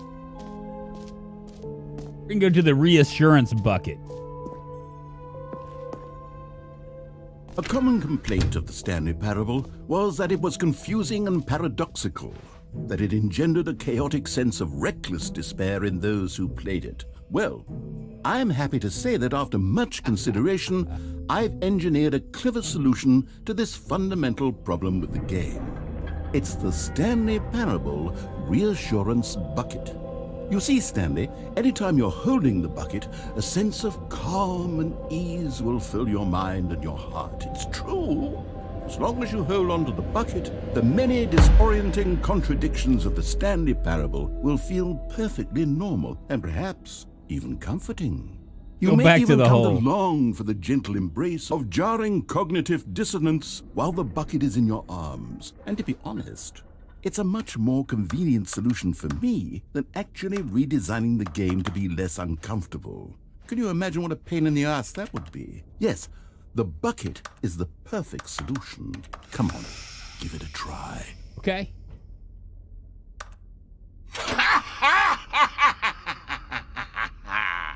Can you feel it?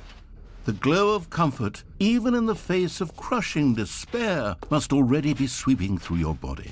And in fact, can I say that I do believe the bucket lends you an air of charisma as well?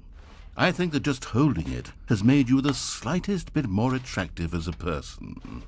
Got my The benefits bucket. of the bucket seem to go on and on. I got my don't they? bucket. All this and more await you in the Stanley Parable 2. Awesome. Can I put it back?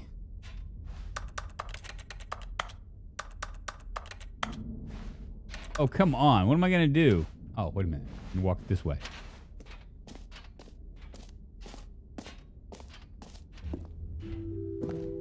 Does anyone give out awards for most enjoyable bucket in a video game? That really should be an award if it isn't already.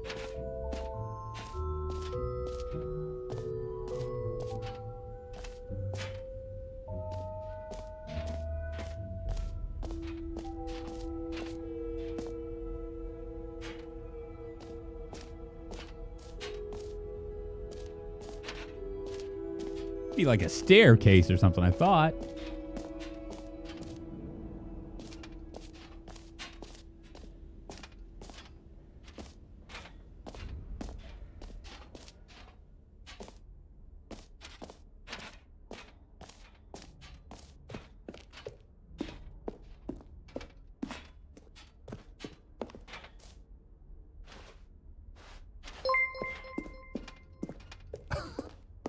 Adam Mueller super chatted $5. The hole demands the bucket. Let's go give it. Let's go give the hole the bucket then. Let's see. Where is the hole? Jump circle, most infinite hole. It's over here.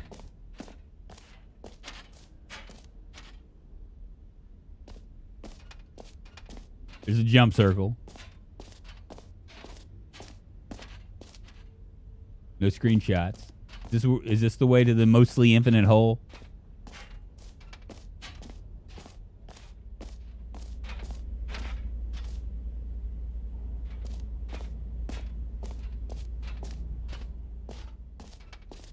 Why am I lost?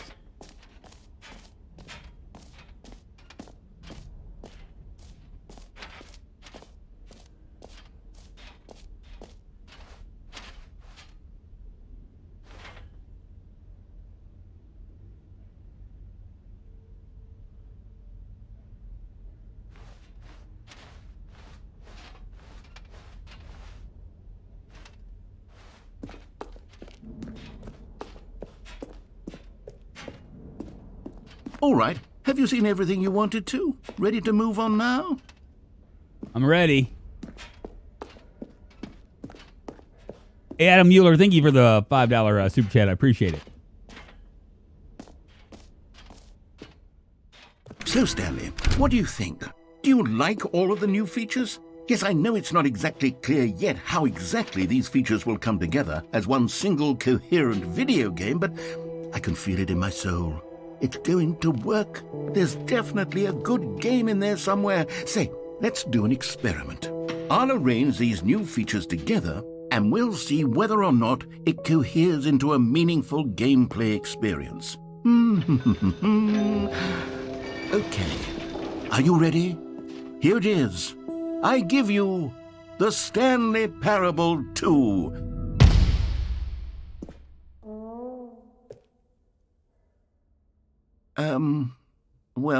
I mean, there's potential here, right? It's sort of... Okay, never mind. Hold on. Let me do a different arrangement. Okay, yes, this is much better. I feel good about this. Here we go. Version 2. Who am I kidding, Stanley? This isn't a coherent video game at all. It's a lot of gags. And I do very much enjoy creating gags, man. but they don't add up to anything. This has been just like a complete mindfuck. I wanted more than anything to create a sequel that would capture all the magic of the first game. I wanted fans to love it. No matter how good these gags are, they won't stand on their own. They would need the structure and the gameplay of the original. Wait, maybe that's it. I can take the original Stanley Parable and simply, insert a few of my new features into it. Tastefully, of course. With respect. With care for the vision and integrity of the original game. Would it possibly work? I suppose it could. But it would need a really, really tremendous title screen. A title screen that says with bold and uncompromising conviction, "This is the Stanley Parable 2." Let me see if I can whip something up. All right, perfect. Go ahead. Take a look.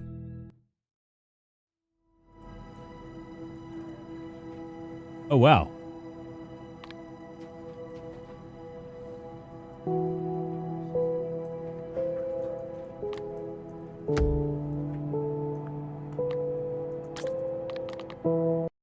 Would you start a new game?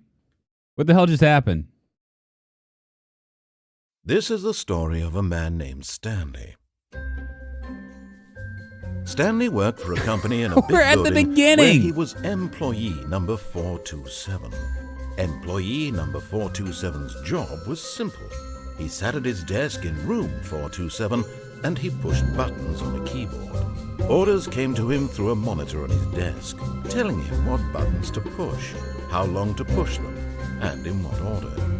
This is what employee 427 did every day of every month of every year. And although others might have considered it soul-rending, Stanley relished every moment that the orders came in, as though he had been made exactly for this job. And Stanley was happy.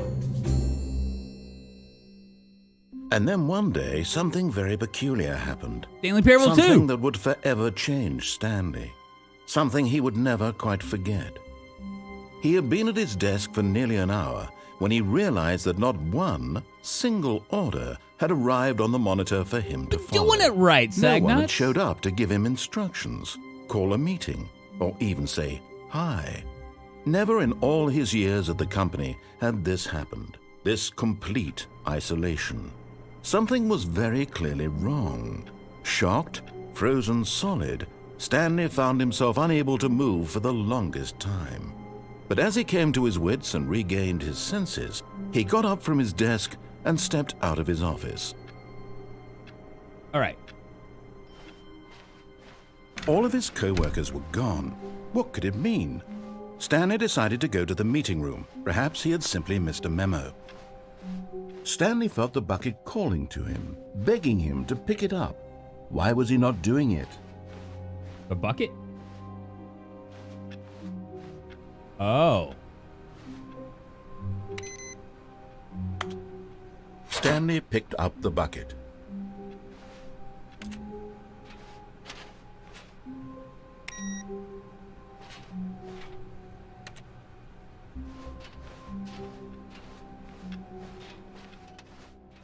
I got my bucket. Stanley clutched the bucket tightly to his chest and entered the door on his left. This was not the correct way to the meeting room, but Stanley had felt the bucket calling to him, telling him that the employee lounge was simply the place to be.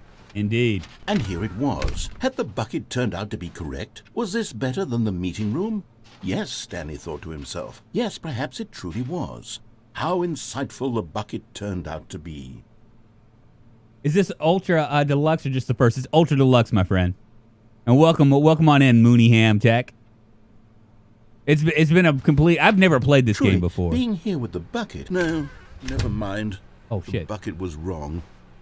Stanley took the door on his left to go back to the meeting room. All right, we don't want to go that way. That will kill us. And so the two of them detoured through the maintenance section and walked straight ahead to the opposite door. No, we didn't. We're pressing the button. We're going down. Oh, good, Stanley. I'm glad you found your way here. I knew you'd find this place eventually. Oh. You see, your friends and I are concerned for you, Stanley. We've come together here because we care about you very much. It's this bucket you're carrying around everywhere. The bucket isn't even from the original Thank you, Stanley Abba. Parable. It's just Yeah, she's got sequel the content. COVID. We're the ones that matter, Stanley. Classic characters from the first game, like the Adventure Line and the Broom Closet. Because that's what fans want from a sequel. They want more of their favorite jokes, not this bucket that they've never seen before. Yes, I know I'm the one who gave you the bucket, but you're spending too much time with it. Don't you want another story involving the Adventure Line? We could make the Adventure Line go somewhere new. Yes, yes, that's what the fans want. Let's do it. Whee! see? Look at that wacky line. Who knows where it'll go off to next? Oh, and it played some silly music as well.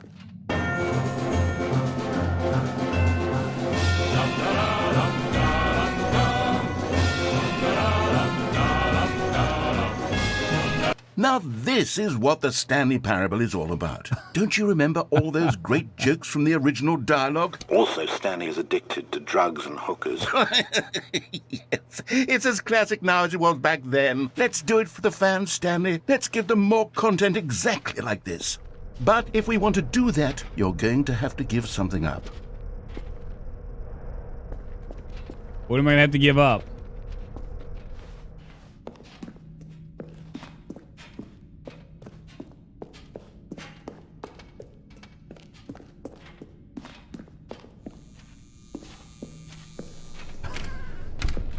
Don't you get it, Stanley? We need to get rid of the bucket. That's why I'm very proud to introduce a brand new character. This is the Bucket Destroyer. I think it'll make a wonderful new addition to the rich lore of the Stanley Parable. True, it also was not in the original game, but it's such a well-fleshed-out character with so much personality that to me it already feels as though it's been part of the cast all along. Don't you agree? Can you guess what the Bucket Destroyer does? Surely you don't need me to spell it out for you. I have no idea what Go the ahead Bucket now, Stanley. Destroyer does. Say goodbye to the bucket, and then pop it into the machine when you're ready. Follow the yellow brick road. It's a trademark, and the game is so what the fuck, man. Now Yeah, listen to Zombie me. Chow. It's crucial that you give it the bucket. I don't know what the Bucket Destroyer will do if it can't destroy your bucket. Destroying buckets is all it knows. That is its singular personality trait. Sure, I can hear you saying, how does a character with only one personality trait deserve to join the pantheon of beloved Stanley Parable characters? Well, you see, if you were to really explore the Bucket Destroyer, you would see that its desire to crush buckets is so densely loaded with complexity and nuance that it's really like 10 personality traits. What other object in this game Bucket can the you bucket. even say that about? The broom closet? Certainly not. I wonder what sort of Bucket Destroyer merchandise the fans will be clamoring for after this. Bucket is mine, I tell you. The Bucket Destroyer is getting very upset now. You'll have to hurry and feed it. We can't get back to the classic Stanley Parable characters like the Adventure Line or the Bucket Destroyer until you crush that damn bucket. Quickly now. The fans are waiting. Do it, the fans, Stanley. Give the fans what they want. Hurry and... I'm trying.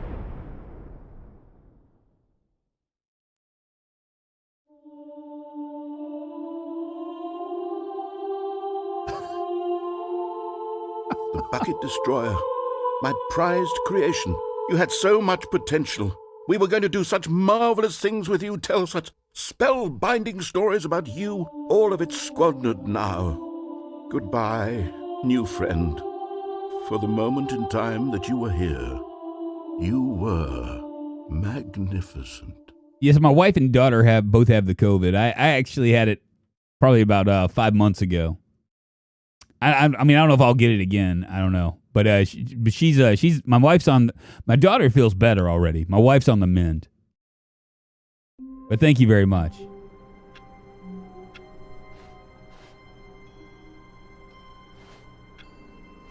All right, what's going on here? All of his co-workers were gone. What could it mean?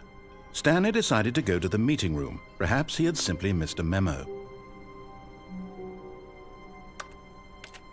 Stanley lifted the bucket into his arms, and a wave of comfort rushed over him. We're taking the bucket.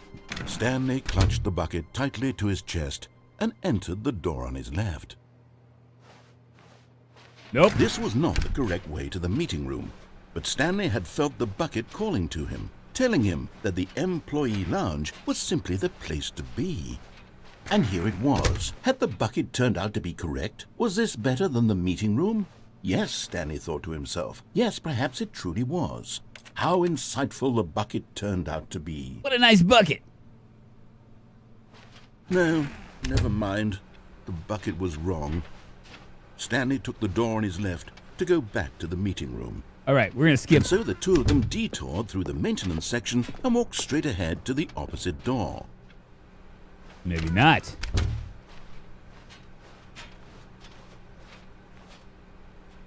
Maybe I don't have a choice.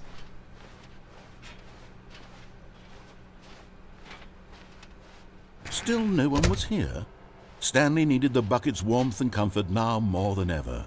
Perhaps his boss's office was where he'd find answers. Coming to a staircase, Stanley and the bucket walked upstairs to the boss's office. We're gonna walk downstairs. But Stanley just couldn't do it. He considered the possibility of facing his boss, admitting he had left his post during work hours. He might be fired for that. And in such a competitive economy, why had he taken that risk? All because he believed everyone had vanished? His boss would think he was crazy. And then something occurred to Stanley. Maybe, he thought to himself, maybe I am crazy. He looked down at the bucket in his arms. Am I crazy? What's up, Lamp? How you doing? The bucket returned his gaze, but said nothing at all. That's strange, Stanley thought. Usually the bucket is a source of guidance and wisdom for me in difficult times such as these. He held the bucket close, yet felt none of its familiar reassurance and comfort. And that's when Stanley realized, this isn't my bucket. It's just a normal, everyday bucket. Someone else's bucket, perhaps. How did I end up with someone else's bucket? This is all terribly wrong. Surely no good would come from this. Who knows what sorts of bizarre hallucinations Stanley might experience without the psychologically grounding presence of his bucket. And indeed, now he noticed that the rooms were repeating, which was, of course, very odd. And now he felt himself floating off the ground. Oh, gracious, he exclaimed. Without my bucket, I've gone truly mad. Where is it? I must find it. Far off in the distance now, he heard it, calling to him. Stanley! Stanley, it's me, the bucket. Could it truly be? He rushed forward from room to room, passing by one bucket after the next. None of them were his. None of them were his special bucket. Come to me, Stanley. Find me. He had to find the bucket. He had to return to his old friend. It was the only way to truly restore his sanity. And then suddenly, he froze dead in his tracks. He knew where the voice of the bucket had been coming from. The real bucket was inside of him all along. It was incredibly painful. Stanley doubled over in agony and blacked out.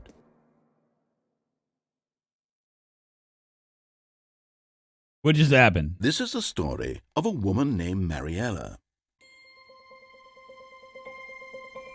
Mariela woke up on a day like any other. She arose, got dressed, picked up her bucket of comfort and security, and walked to her place of work. But on this particular day, her walk was interrupted by the body of a man who had stumbled through town, talking and screaming to himself, and then collapsed dead on the sidewalk. Right away, she knew what the problem was. Hey, Scum, This good to man see you, my friend. What's up, had no Tasha? bucket. Of course he'd gone mad, ranting and raving about a narrator describing all of his actions and how everything is predetermined and free will is an illusion and it's all just a video game. It could all have been prevented if only he'd taken his bucket with him. I think I kicked the bucket. Perhaps he didn't Walk, even walk. realize he'd Dead forgotten joke number his one. bucket at home in the first place.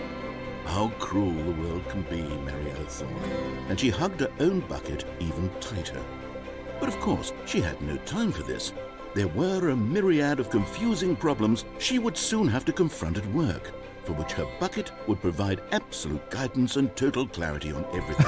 Heck yes, she thought to herself. My life kicks ass. And she backflipped all the way to work.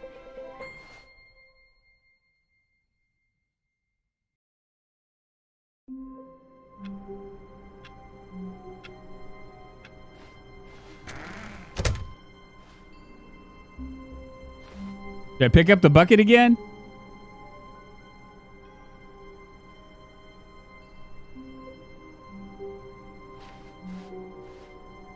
Start a bucket list. The confusion and the chaos all seemed to melt away as Stanley embraced the bucket. Stanley clutched the bucket tightly to his chest and entered the door on his left. This was not the correct way to the meeting room, but Stanley had felt the bucket calling to him, Like telling every him day that the is, employee lounge was simply the place to be.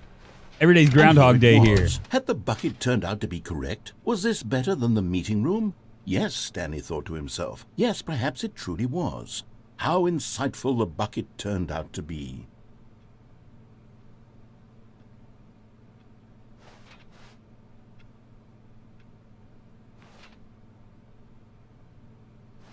Truly, no, never mind. The bucket was wrong. Stanley took the door on his left to go back to the meeting room. No, said the bucket. don't go to the meeting room. Go somewhere else. The cargo lift, yes. Go there. Go to the cargo lift. Good, said the bucket. Now ride the lift all the way to the top. There's something up there I need you to do. Oh, God. Stanley did not question why or how this bucket was speaking to him. It should have alarmed him, of course, because buckets can't talk. But Stanley chose not to think about this obvious fact. He was firmly convinced that the bucket had spoken to him, and he unthinkingly did whatever the bucket asked. Bucket is what bucket does. We were all bucket. Let's just say In bucket. here, said the bucket. Go into this dark room over here. Stanley once again obeyed blindly. It looked like a dark room. Oh, that dark room.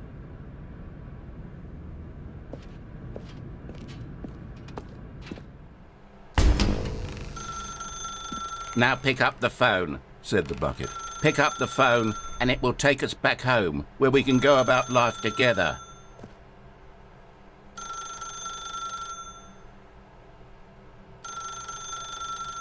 So, oh, the whore.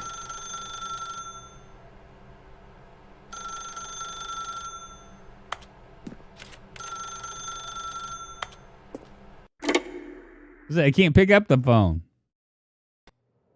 This is the sad story of a man named Stanley and his bucket. Once upon a time, I gave Stanley a bucket because I thought he was lonely and could use a friend. And then, very distressingly, he began to believe the bucket could speak to him.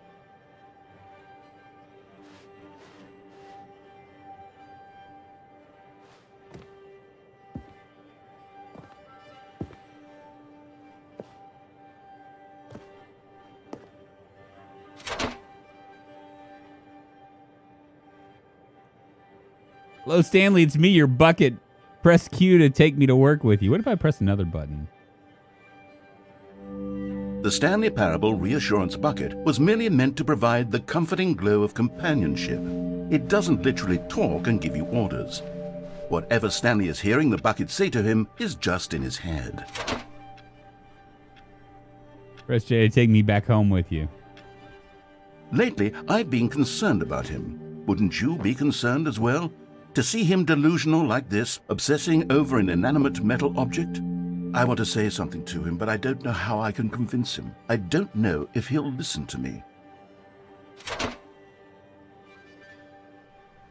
Oh, I'll try anyway. Stanley, can you hear me? Listen to me. It's just a bucket. It can't think, it can't talk. All it would ever truly do for you is effectively transfer a liquid from one location to a different location. That's it. It doesn't do anything else. Don't listen to the loud man. Press T for us to go back home. You see, he's not listening. He's still taking orders from the bucket. You know, once upon a time, it was me he took orders from. Me he trusted and listened to. Now all he cares about is his awful bucket. This stupid hunk of metal. Press G to ignore anyone in your life except for me. Okay. It's sad, but I suppose he doesn't need me anymore. From now on, he's just going to cling to this bucket, this cold, empty bucket, this sort of shiny bucket.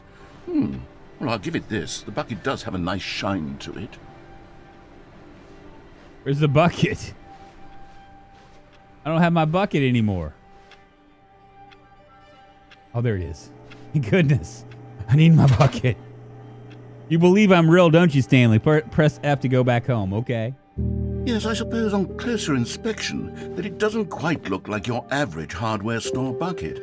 It's just a little more, what am I trying to say? Sturdier, more capable of transporting liquid. Like it would be better at moving an amount of water from one room to another. Oh boy. Press H to relive this same day with me over and over. Can I press any other button? I don't want to live the same day with you. Oh my God, what am I saying? Better at carrying water from room to room. It's a bucket. It's literally just a bucket. Why do I feel some need to point out the ways in which it's so much more than just a regular bucket?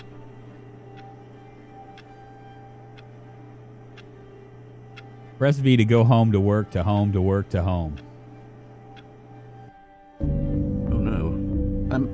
I'm having feelings for the bucket. Oh, no. What's going on? Why do I want to be with the bucket? Hear what the bucket has to say. Do anything it asks. What's wrong with me? I don't understand. Perhaps if I had the bucket, this would be less confusing. Yes, the bucket could tell me what to do in this troublesome situation. Stanley, give me the bucket. Give it to me. Give me the bucket, Stanley. I need it. Give it to me now. Give it, or I'll...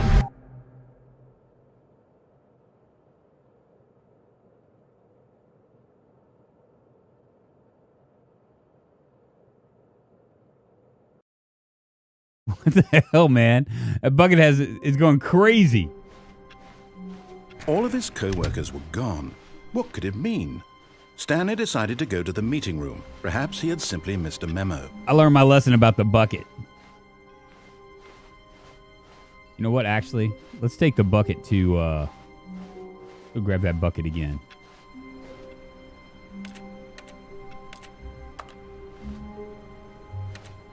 Warmth spread through Stanley's arms. With the bucket in his arms again, he was home. I love bucket. Stanley clutched the bucket tightly to his chest and entered the door on his left.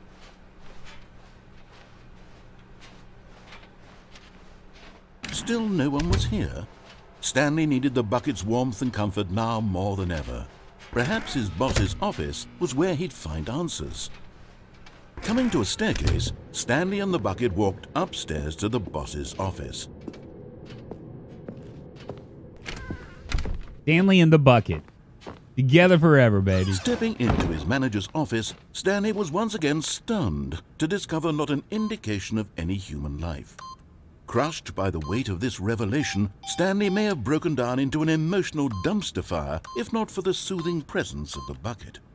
Even now, in his darkest of hours, did the bucket's warmth and guiding light pierce the dark clouds of confusion and chaos. It would be with him always. The bucket would. And he knew it. The two of them were inseparable. At this point, Stanley was so absorbed in the tender spiritual connection he shared with the bucket that he didn't notice the keypad behind the boss's desk. Nor in his bliss of simply being near the bucket did he have any notion that the PIN number for the keypad was 2845.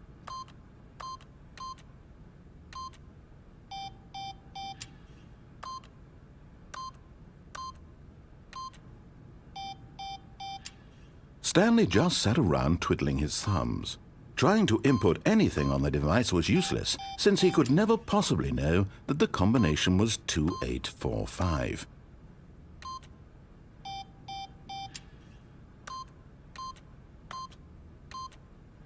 "2845.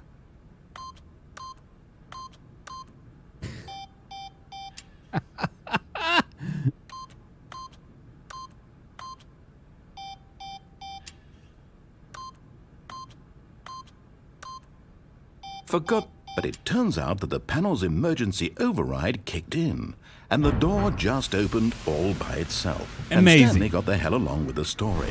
Well, whoop-de-doo.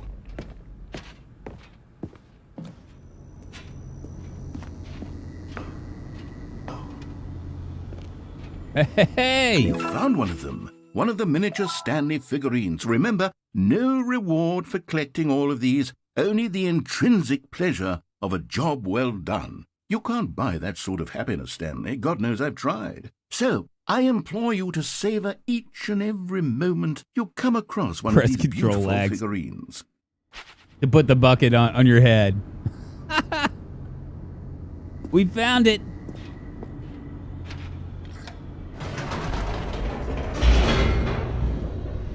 See what's going to go on here.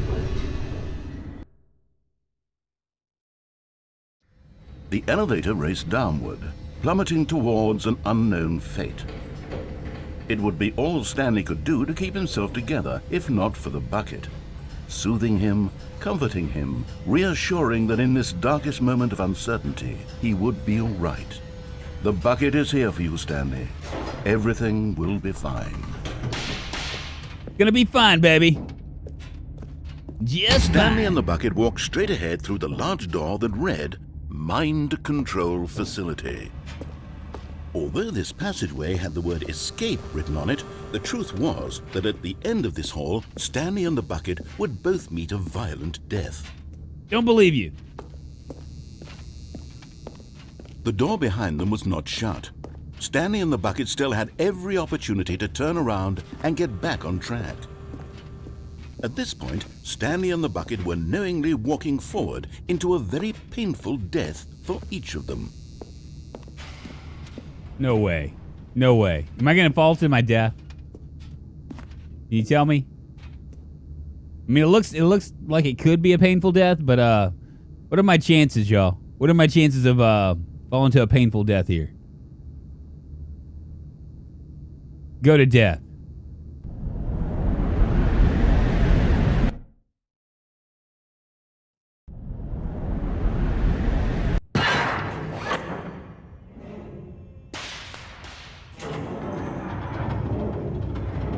Not so bad.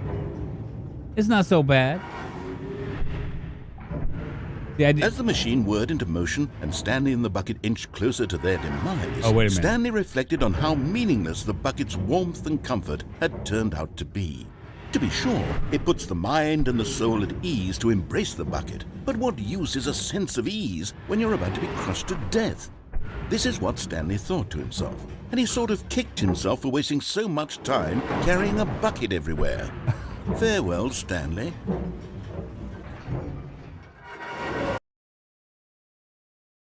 "Farewell, Stanley," cried the narrator, as Stanley and the bucket were led helplessly into the enormous metal jaws.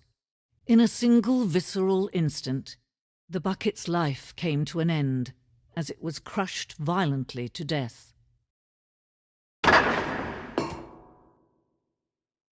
What? It was a shame, the death of such a magnificent bucket. It's true that all buckets are radiant in their own way, but this one stood above the rest. It was a glorious bucket to behold. Glorious!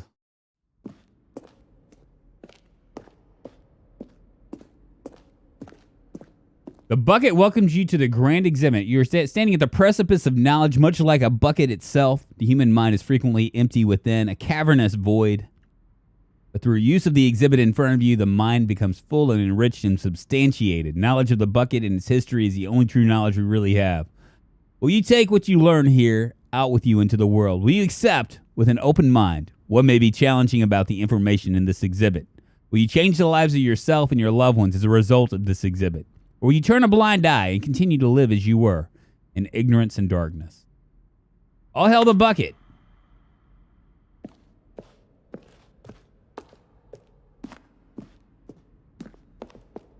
Can you see how arrogant it was for Stanley to take a bucket like this and to claim it for his own? Can you see the hubris that blinded him? Can you see that the bucket is far more noble than Stanley will ever be in his short life?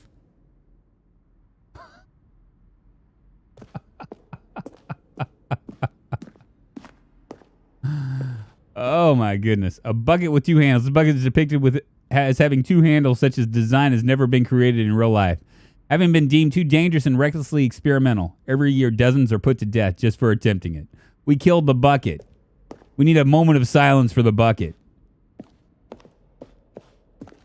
There's an Inferno bucket, a replica of the Inferno bucket, which is in the medieval era was so powerfully alluring that drove dozens of nations to war with one another for control of it. Billions died, and yet in spite of it all, the simple fact remains: no one can control a bucket. The stress bucket. Interesting.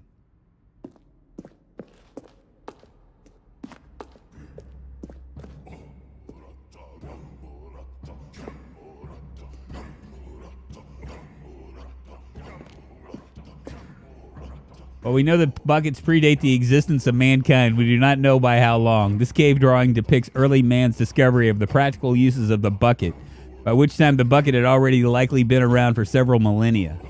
Notice in these drawings how the bucket is allowing itself to be used, having judged humanity to be worthy of its treasures. Here we go. There's some people. Wow, learning something new here. All hail the bucket. No man can own a bucket, and certainly not a bucket as dazzling to behold as this one. It is man who should kneel before the bucket. This is some really weird shit. This piece symbolizes a necessary relationship between bucket and humanity. However clear our grasp of the bucket may be, there's yet more than it that is always out of reach. This distance inevitably is for our own good. Oh, we're going to fall through the hole, the infinite hole. I think. Maybe not. Maybe we can grab it. Did you know that the human once fought war over a bucket? It was dubbed as the War of the Bucket. Something we can do together, you and I, that will right this terrible wrong. Let Stanley die. Let him be crushed by the machine. Don't reset the game. Don't give him another opportunity to run off with another beautiful bucket. We can save the world's buckets from their treatment as tools and implements if only we let Stanley die together. The bucket shall take its place as ruler, as leader, as commander of a new world, a new vision.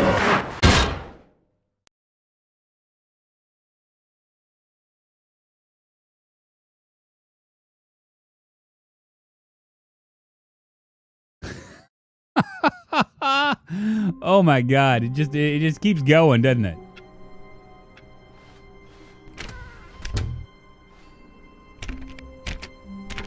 Stanley picked up the bucket and smiled. He'd never be. Stanley clutched the bucket tightly to his chest and entered the door on his left.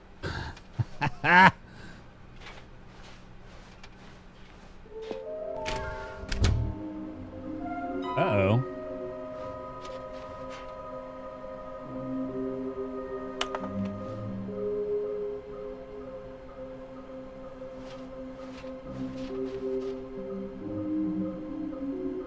Large room, lots of boxes, stairs, something to do with the stairs, something both red and blue. A private but smelly place for an important person. You got to collect all of them.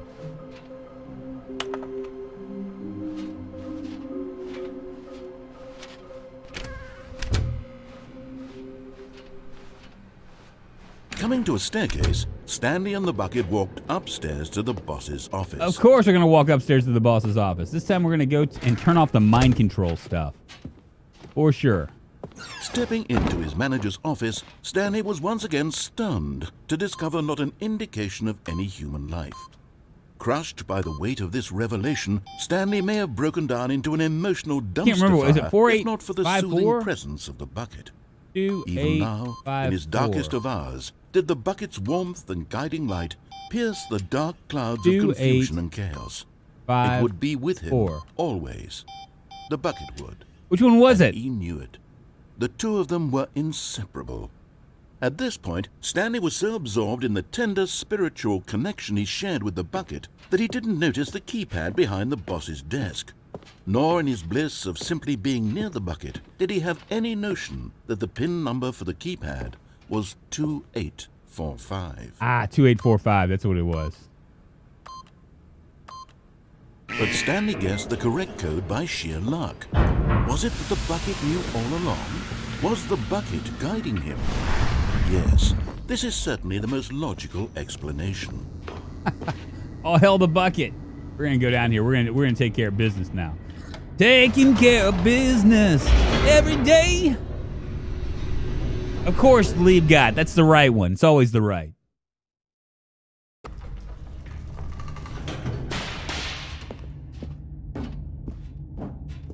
Stanley and the bucket walked straight ahead through the large door that read, Mind Control Facility. Doing it.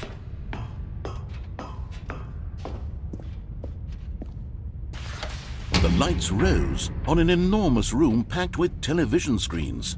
What horrible secret did this place hold? Stanley and the bucket both wondered to themselves.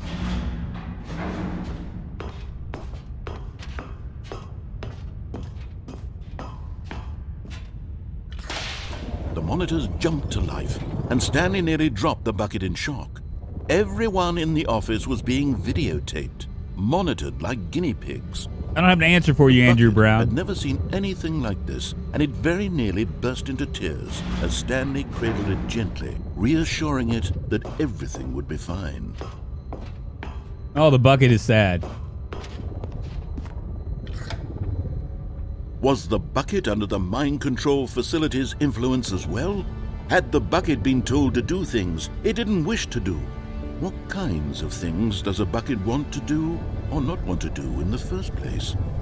These questions raced furiously in Stanley's feeble mind. No! He screamed into the bucket. He couldn't accept it. His own life in someone else's control, never! He squeezed the bucket tighter. His one friend in the entire world. At this point, he could trust no one except for the bucket. I don't know why you can't carry the bucket by the handle like a normal person. But here was the proof. The heart of the operation. Controls labeled with emotions, happy or sad or content. Walking, eating, working, all of it monitored and commanded from this very place. And as the cold reality of his past began to sink in, Stanley decided that this machinery would never again exert its terrible power over another human life. For he and the bucket would dismantle the controls for good. Two best friends, Stanley and the bucket, up against the world. They high-fived in a really cool way, and the bucket made a sassy comment about taking down the system. All right, so if we go with on, what's going to happen is it's going to turn it on, and something's going to happen after that. We turn it off. Without the bucket, when we turn it off, we won the game. What should I do, off or on?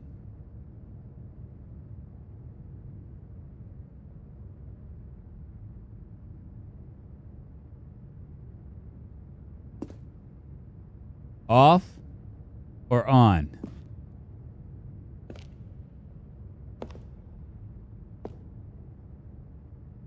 Stanley walks off into the sunset, handle with the bucket. Yeah, is that what's going to happen? If we turn it off? If we turn it on, we might have like nuclear fallout or whatever. What's up, Rev? How you doing? Off, okay.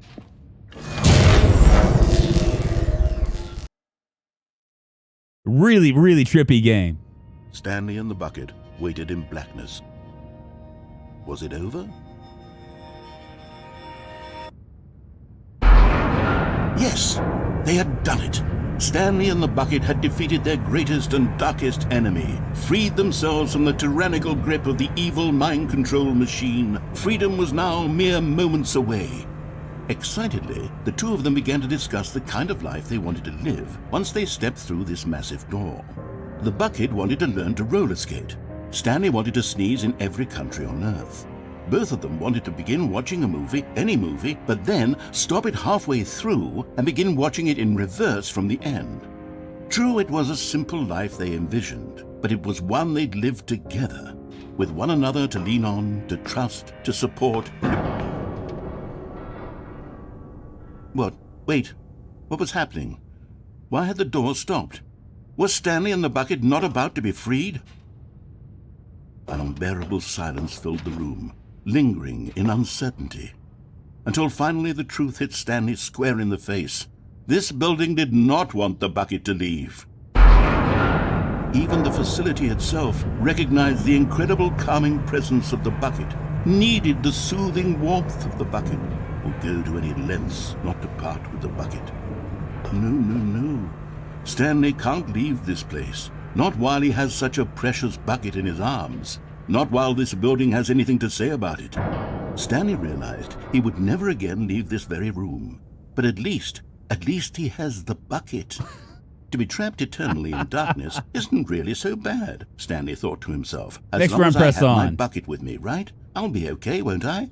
Stanley gulped. Very soon now, he was about to find out.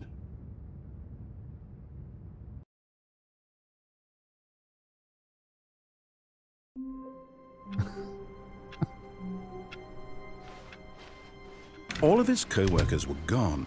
What could it mean? Oh my Stanley God. decided to go to the meeting room. Perhaps he had simply missed a memo. The good old bucket. Just Stanley and the bucket. Off on another thrilling adventure together. Stanley clutched the bucket tightly to his chest and entered. This was not the correct way to the meeting room, but Stanley had felt the bucket calling to him, telling him that the employee lounge was simply the place to be.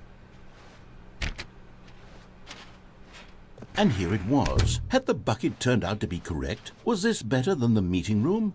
Yes, Stanley thought to himself. Yes, perhaps it... No, never mind. The bucket was wrong. Stanley took the door on his left to go back to the meeting room.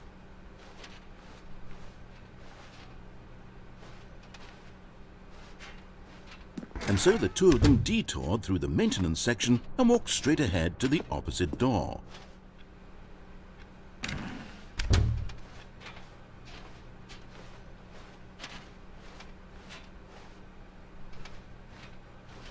Oh my God. Next feature has to be a bucket collection. Collect all 20 buckets.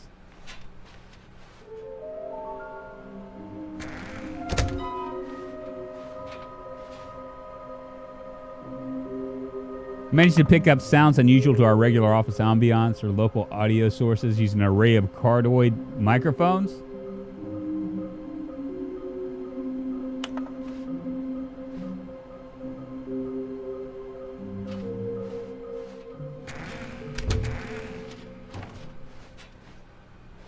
Coming to a staircase, Stanley and the bucket walked upstairs to the boss's office. We go downstairs. Let's see what happens if I press the button.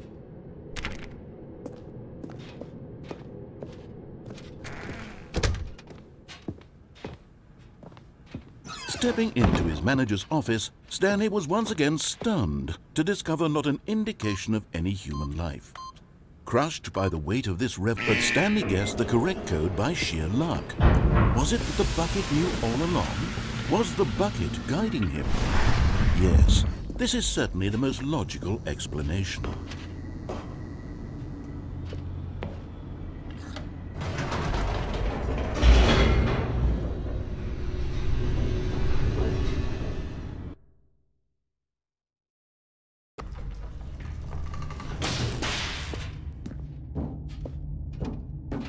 Stanley and the bucket walked straight ahead through the large door that read, Mind Control Facility.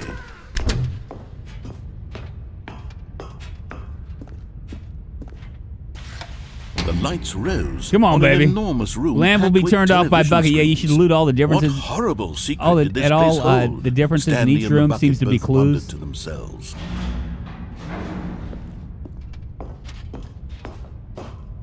I just don't, I mean, honestly, this is like one of those. The monitors It's really starting to like kind of wear on me a nearly little dropped bit. the bucket in shock. Everyone in the office was being videotaped, monitored like guinea pigs.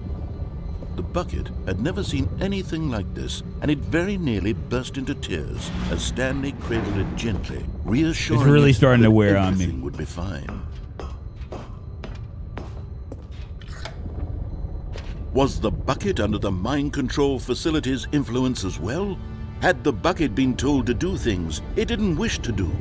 What kinds of things does a bucket want to do or not want to do in the first place? These questions raced furiously in Stanley's feeble mind. No! He screamed into the bucket. He couldn't accept it. His own life in someone else's control. Never! He squeezed the bucket tighter. His one friend in the entire world. At this point, he could trust no one except for the bucket.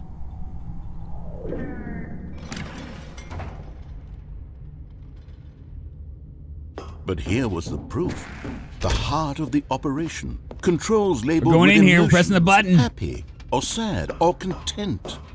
Walking, eating, working, all of it monitored and commanded from this very place. And as the cold reality of his past began to sink in, Stanley decided that this machinery would never again... But at the last second, the bucket jumped in and pressed the button to turn on the controls. Stanley gasped in horror. Had this been the bucket's plan all along? To take over the machine and claim the power for itself? How could the bucket have betrayed him like this? Stanley was prepared to throw the bucket away in disgust when suddenly an image appeared upon the enormous screen. Birds. Silly, silly birds. The control buttons became active again.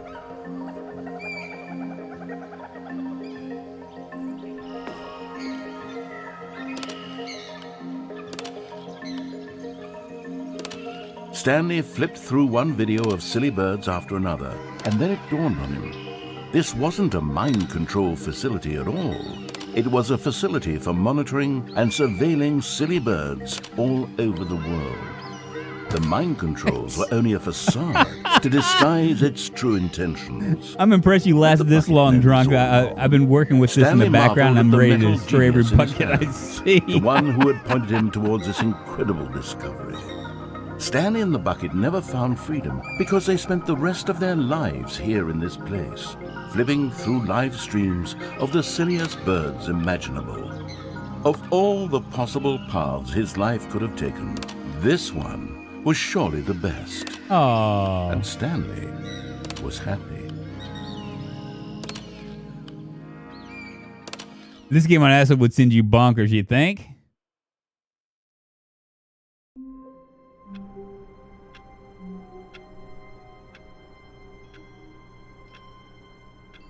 Oh, me. One more time. Just a step through this door, Stanley thought to himself, that's all I need.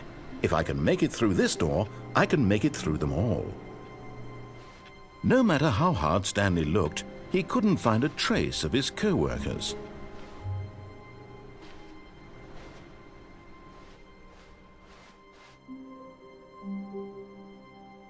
Figurine Finders Committee. Wait a minute. Where'd the bucket go? Is the bucket... What happened to the bucket? I think the bucket disappeared. Oh, no. There it is.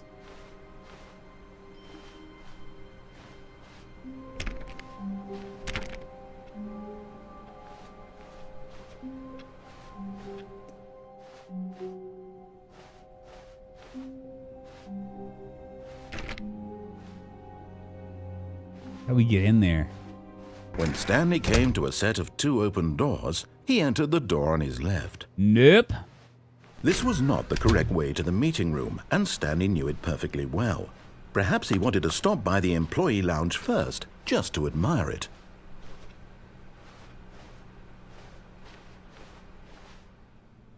And here it was, the lounge. What a room, Stanley thought to himself. What a room, what a room, what a room. This is what Stanley thought. What a room. What a room, what a room. What a room. Va-va-voom. What a room. What a room, what a room. Va-va-voom, what a room. Yes, really, really worth it being here in the room. A room so utterly captivating that even though all your co-workers have mysteriously vanished, here you sit looking at these chairs and some paintings. Really worth it.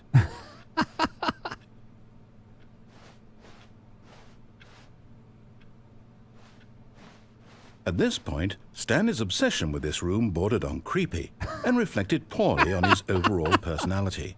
It's possible that this is why everyone left. Mm-hmm.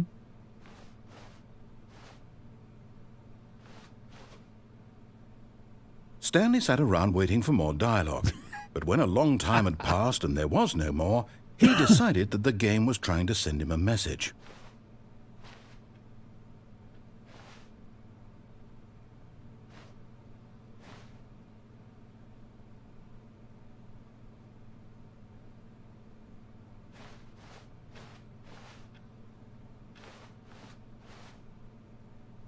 Huh.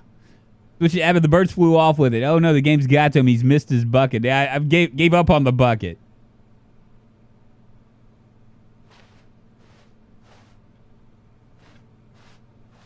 But at last, he'd had enough of the amazing room and took the first open door on his left to get back to business. Door on the left, got it. And so he detoured through the maintenance section, walked straight ahead to the opposite door, and got back on track. Nope. One bucket to rule them all. Hurry, cast the bucket into the fire, destroy it. But Stanley didn't want to go back to the office. Sure didn't. He wanted to wander about and get even further off track. So Why now not? in order to get back, he needed to go, from here, it's, left. Oh, no, it's to the right, my mistake. No, not the right. Why would I have ever said it was to the right? What was I thinking? It's clearly... Oh, dear, would you hold on for a minute, please? Now, let's see. We went down right, left, down, left, right. Yep, okay, yes. I've got it now. This story is absolutely, definitely this way.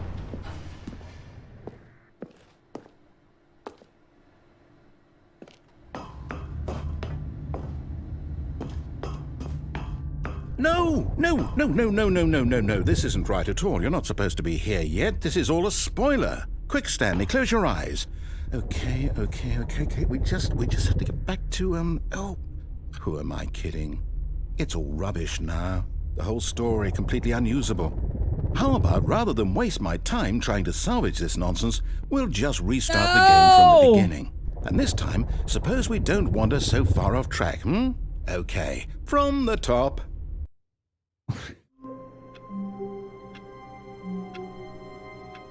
Oh my God! I think I've had enough, you guys. I think I've had enough. Yes. Let's see what the poll said.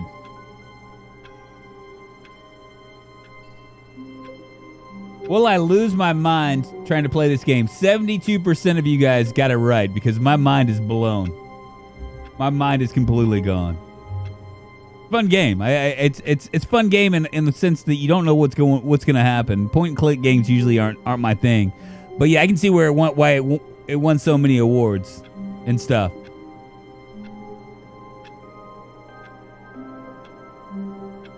But without the bucket, yeah. Play ABBA. There we go. 123 votes. 72% said yes. No more. Let's go to Zomboid. It's Friday. Colonists, we're gonna be doing Zomboid tomorrow. More PZ. No, we'll do that. Are you winning, son? I don't know. I think I won. Triple G, I think I won. I beat the game.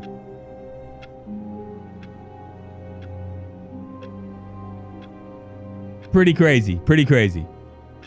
Well, guys, I appreciate y'all taking a step off into the left of on this Friday with a game that's really kind of outside my wheelhouse. I wanted to play this game. I was actually looking forward to it, and it was an interesting 2.5 hours. That's for sure. Thank you very much for the super chats and all that. We'll be here tomorrow, probably at 9:30, 10-ish a.m. Central Standard Time, playing Project Zomboid. On Sunday, there's another zombie game I might tease out a little bit if I'm well enough to play it. Zomboid Encore, I know, right? Knowledge is winning too, exactly. Yes, and please, on your way out, after giving a thumbs up to this stream, be sure to pick up your complimentary bucket that you can vomit in or do whatever you want to.